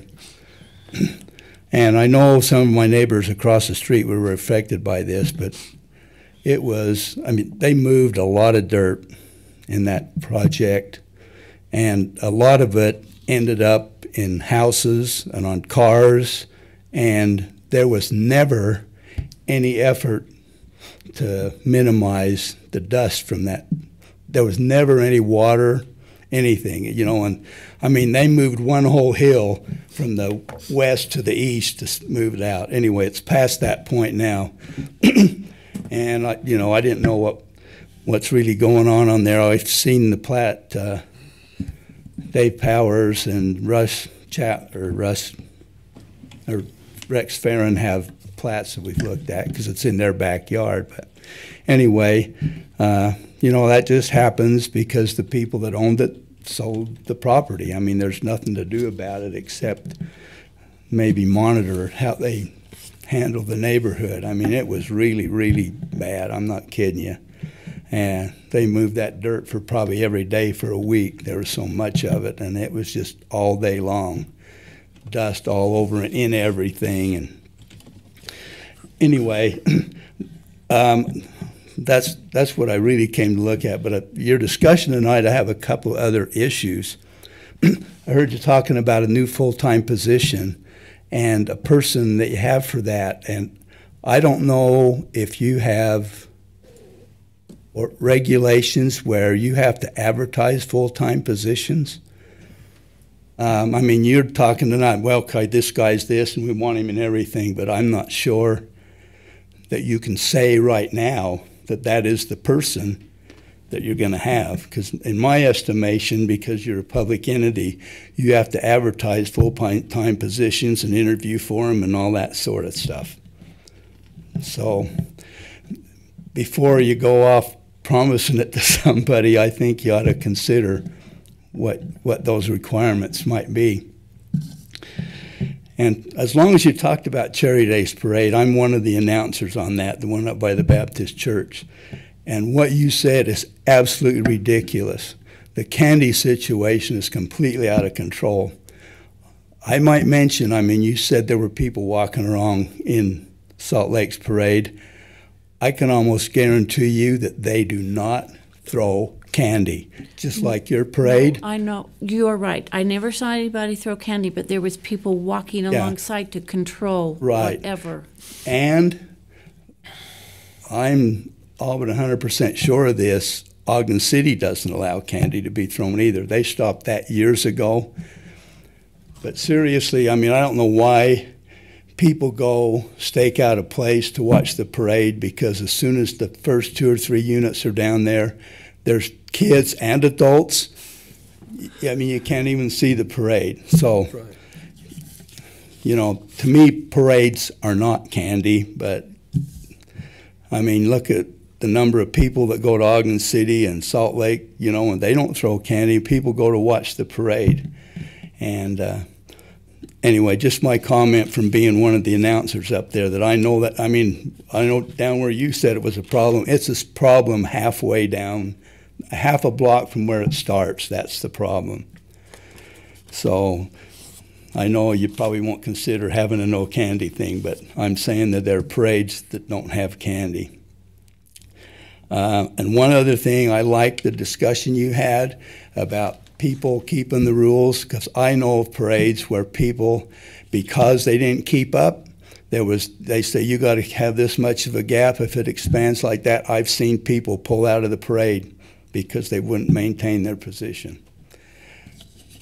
So anyway, from somebody involved in all of these issues, that's just some comments I had tonight. And I'm glad from my perspective that my schedule now is so that occasionally I can come and really thank you for the job that you're doing. I worked in government for enough years to know what kind of job you're doing, and I really do appreciate it. So thank you. Thank you, Mr. Arrington, and thank you for your great voice in the parade as well. we're glad you're back for it. Isn't that your son on the billboard on the freeway? It was, yes, one of my sons. He hasn't been there for like 6 months because he's actually since left Ogden Clinic and now is on his own. So, but that was up there like, maybe 9 months before. Yeah, that was one of my sons. He's a lot better looking than you are. I'm just. I don't care. He got it all. Bob, anything? Okay. Oh, come on, Bob. This is the first meeting you haven't said anything. Right. We flipped back. Okay, you drew lots. Well, thank you. Let's start let's see. Annette, anything? No. John? Back. Welcome. Survived. Yeah. Doing good. Congratulations. Actually, to answer Mr. Arrington's question, Justin Shinsel already responded to my email to him and said, yes, they do. There is supposed to be a dust mitigation plan, and he will check with Marriott Construction to make sure they're implementing everything they're supposed to, because they think they still will be moving road base and some other dirt. So I know Dave Powers called down to the city and asked them one time, and they said that they would look into it, but I don't think ever any water's been. yeah. And sometimes it's hard, as you all know, that the wrong place gets called or something, and so we're The Public Works Inspector is the best one. So I know it might be a little late for much of the work they did there, but going forward, the Public Works Inspector and the Public Works Department, Justin Shinsel, is who to call with complaints, because if it's happening at the time, it's something we can resolve much easier than after the fact. So please don't hesitate to call if that happens as the construction goes to the next phase. And Annette said that she got a call From Dave Powers. That was probably Dave. Okay. And he came in right after that happened and said thank you, because less than 5 minutes after he talked to me, they were putting water on it. Okay. So I was probably gone, but anyway, yeah. So if you notice it, don't hesitate to call, because it should be happening. Unfortunately, sometimes it doesn't happen, and we will enforce it if we know. Yeah. You have to know which button to push when you call. Just a word too. Every week, the company I work for, Big D, we have at least 3. We've been having them. The federal government's been coming in for their stormwater pollution prevention program, and has been inspecting at least 3 sites at a minimum. And if there's something that's amiss, the contractor gets fined, but then the city is also open to a fine also. So we're not doing our work. Yeah. So just make sure we have a our stormwater inspections are being done, and that they're being done by the proper folks who passed the test. I passed that one, by the way. So we have an app that's keeping track of that, so we can. It's all tracked in iWorks, and so every subdivision, there's pictures and logs and everything's there. Yeah, Inspection logs. Yeah. We just need to make sure that's up, because they are inspecting that. They're targeting commercial properties more than commercial jobs more than they are residential subdivisions that I'm aware of. But just be aware of it. So. Okay, anything else, John? Nope. Just we're going to have a bunch of ordinances coming soon, so get used to these long meetings. Summer vacation is over. It's time to get back to work. Councilwoman Stoker. Just a couple things. I'm glad we're going to talk about the deer population, because I really do think it is going to become a problem. And if we don't get on top of it, we're going to wish we did. And then I was wondering, Mayor, you did post something about the tour of Utah? Yes, it is coming. On August 1st? There's only 2 cities it's going through this year, us and Pleasant View and Weber County. So is it August 1st? I can't remember. I'll look it up and answer before the end of the meeting. Okay. And that was all I have. I'm just glad that because there is, I had an email too, and I forwarded it to you on the deer problem. So, and even running around through the city in different parts, it's like I'm really amazed where I see deer anymore. It's like, whoa. So yes. That's all I had. I see them during the day much more often than we used to. Yeah. Okay. Councilman Satterthwaite. I have a couple of places in my place property where they just lay down and then they go graze and then they go lay down again. So yeah, I think we need to do something there. And I assume that ordinance, well, it's not an ordinance. The permitting we discussed earlier that got started with that Rocky Mountain light pole deal up there on 2750. That's the standards. That's coming together as well. Yes. I believe the engineer and the Public Works Department are in the final review phase, where they've got everything together and they're just making sure they haven't missed something. So, but I will follow up on that. Let's see. The Wadman Park is just looks like we ran out of water. And I'll preface what I've already said. I'll go on to say I'm hesitant to bring it up because I know there's a lot going on, and sometimes there are just things beyond the control. But it seems that, I went up at Oaklawn Park and it looked pretty good. It looked green pretty much all around. I just don't know why Wadman Park can't be green. Was it on the was it on the south side by chance of the big bowl? Well, there's some places where people have taken plastic and because we had some slip and slide burns on that south side. I don't know if it's beyond that though, more than that. Yeah, I mean, there's just that upper level is. I tried to look past because I don't know how we deal with the plastic slides, because that apparently it just burned the grass. You can see right where it was. So, but beyond that, it just looks like we're just not getting water on there.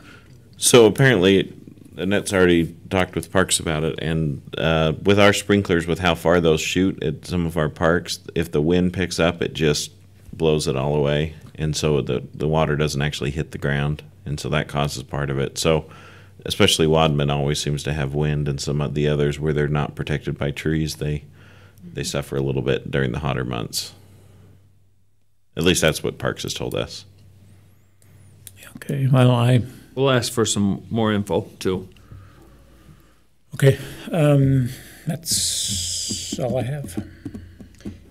You know, one of the things that we might want to make sure, and they're probably doing this, but I had some really dry spots at my own property, and I've got those timers, the thing on the Wi-Fi that I can set and I came home one night and Vicki says, well, I turned those things on by Wi-Fi instead of waiting for them to come on tonight. And she says, you got 6 sprinkler heads that are stuck you got to do something with. And that could be a problem. If we've got those automatic things up there, if somebody's not checking those periodically, then we could have some sprinklers stuck that we don't know about. I am when I run by them. I turn them in. Well, and you also, the city, we water during the day. Yeah. Pineview wants us to do that. And so it's actually when our irrigation specialist, Justin, is out there. Okay. Yeah. Barker Park on the west, on that hill right on Fruitland Drive on the west is always dry. The sprinkler wasn't working. It was watering the sign. Huh. Should have fixed that. And then there was a blown head. Okay. What do we know about our annual play? I haven't heard much about it. This year it won't happen because of construction. Okay. So we're kind of tentatively planning based on what we see later this fall for the construction plan. And I should say too, the Barker Park Amphitheater Committee will be meeting next Wednesday night, the 2nd, at 6:30. So especially our council members who are on it. I thought it was Monday. There's, during the daytime, a meeting Monday as well, but the actual whole committee will meet that evening to take the first steps on the design process. So, we've already taken the first steps, but take another step on the design process. And then please put all on your calendar, the 22nd of August will be an open house in the senior center to show the design to date of the amphitheater. What's progress on the old King's building? It has been sold, changed hands officially, and we're working now with the property owner on remodels and kind of what the next step will be. So I expect within a month we'll have a plan and it'll be going. Still planned for another hardware store or whatever, like you said? It might Can't say yet, but it's the property owner's still working on it. Okay. On the way down today, drove by Green Acres detention basin full of water. Truck full of water. Orton Park. So, is that not draining?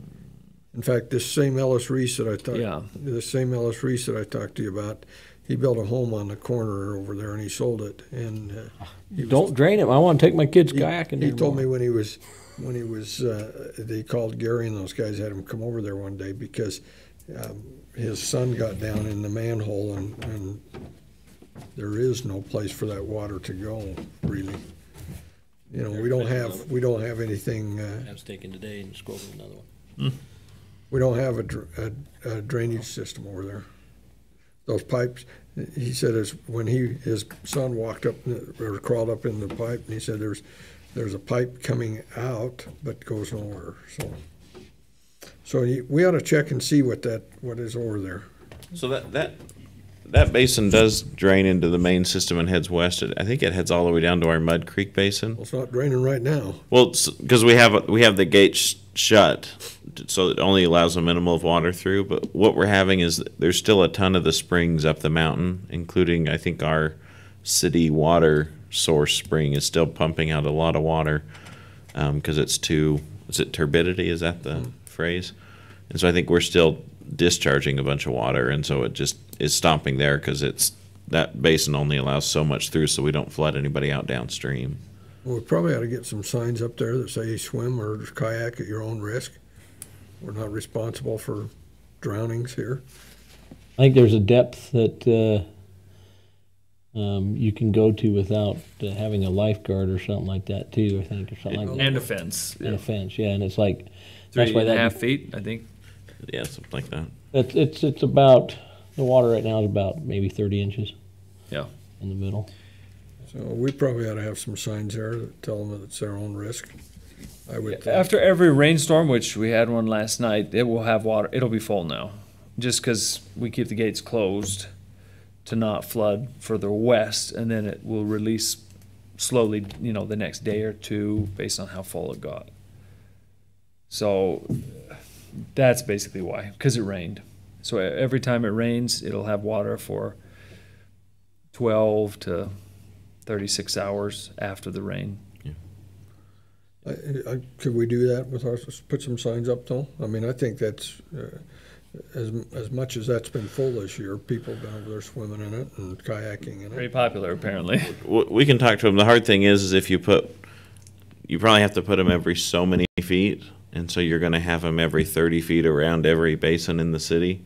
So you either go with the engineering standard, which is you don't have to have a fence up if it doesn't fill above a certain level. I'm not talking about a fence. I'm talking about some signs. I know, but I'm just saying is if you do it at one park, we probably have to do it every single park, and so you're going to have every park will have signs every 30 or 40 feet.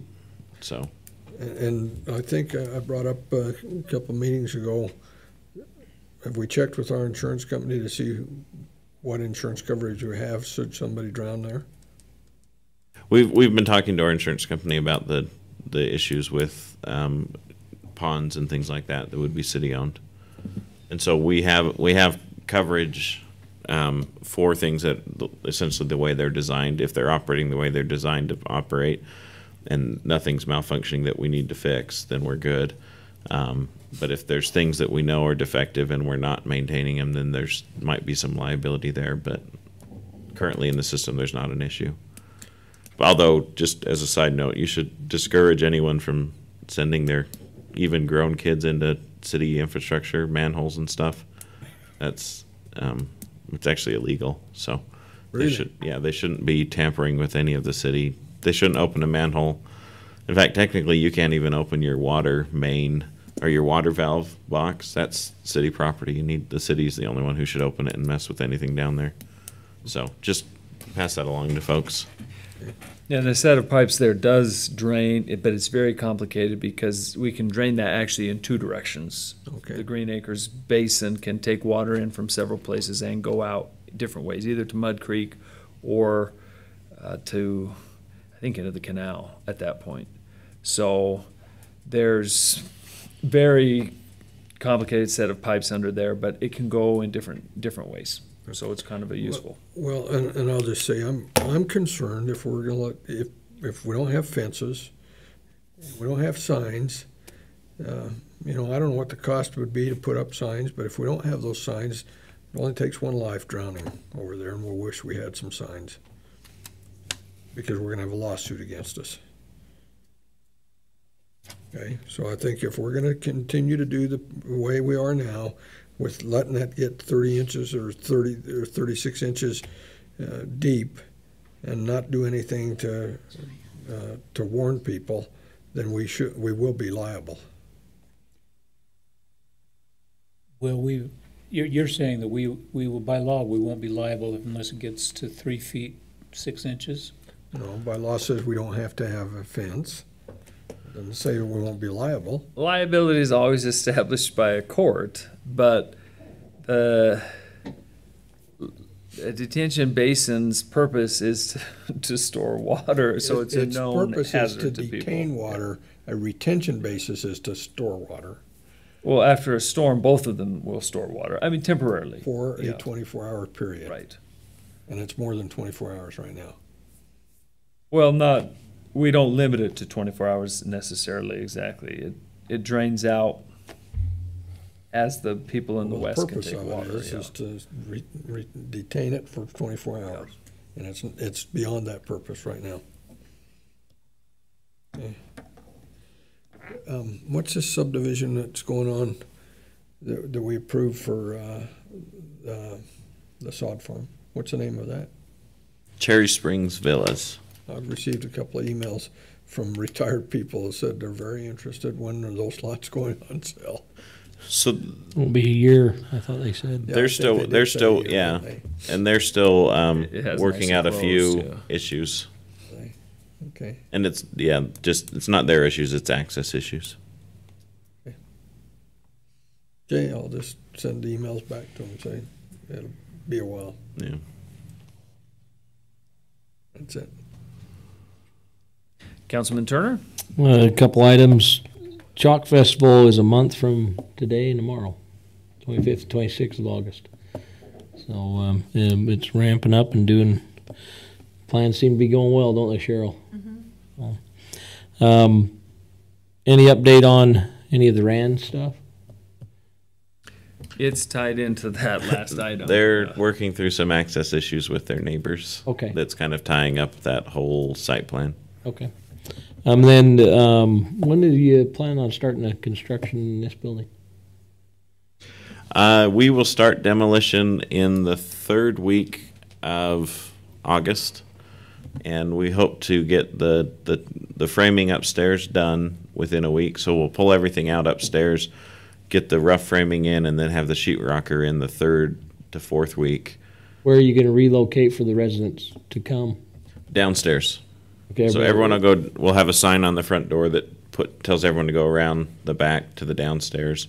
In fact, we'll put some temporary signs up along the parking lot so that people don't come to this door and then see the signs and have to go around. Will the city council be over here? This room won't be affected until we do the actual carpeting, and the carpeting will be the last thing done because we're just going to carpet the whole building. Well, I'd make a suggestion. We just cancel city council for like Cheryl will second that. And we're going to do the upstairs and then move everyone from downstairs to the upstairs and then do the downstairs. So it's a two-phase project. But after that, within that first month, we should have everything upstairs finished, and it'll look like it's supposed to be. And then the folks downstairs will just move in because they're the non-public side of the city work. So. And we'll let you know when the work is to be done if you'd like to join us.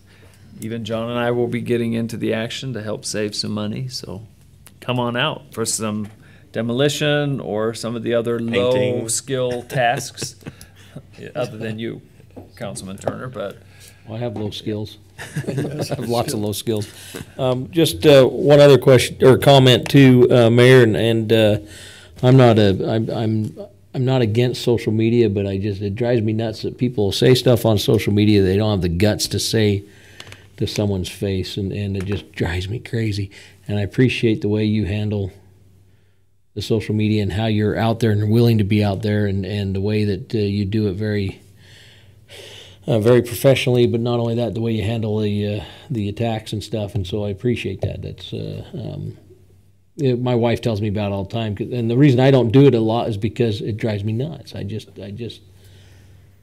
amazed what people will put in an email that they'll won't say to someone's face. It just drives me crazy. But anyway, so I appreciate, and the other thing too is I appreciate the fact that you go out there and do that, because my kids and a lot of the younger, what do they call them, millennials or whatever, that's how they communicate, and so that's what and so I think it's great you do that, because it would be something I'd never do. So I think it's awesome that you're willing to go out there and put yourself out there like that. I think you ought to put him on your committee just so he can learn how to do it. I really, you know what, my wife knows how to, and that's good enough.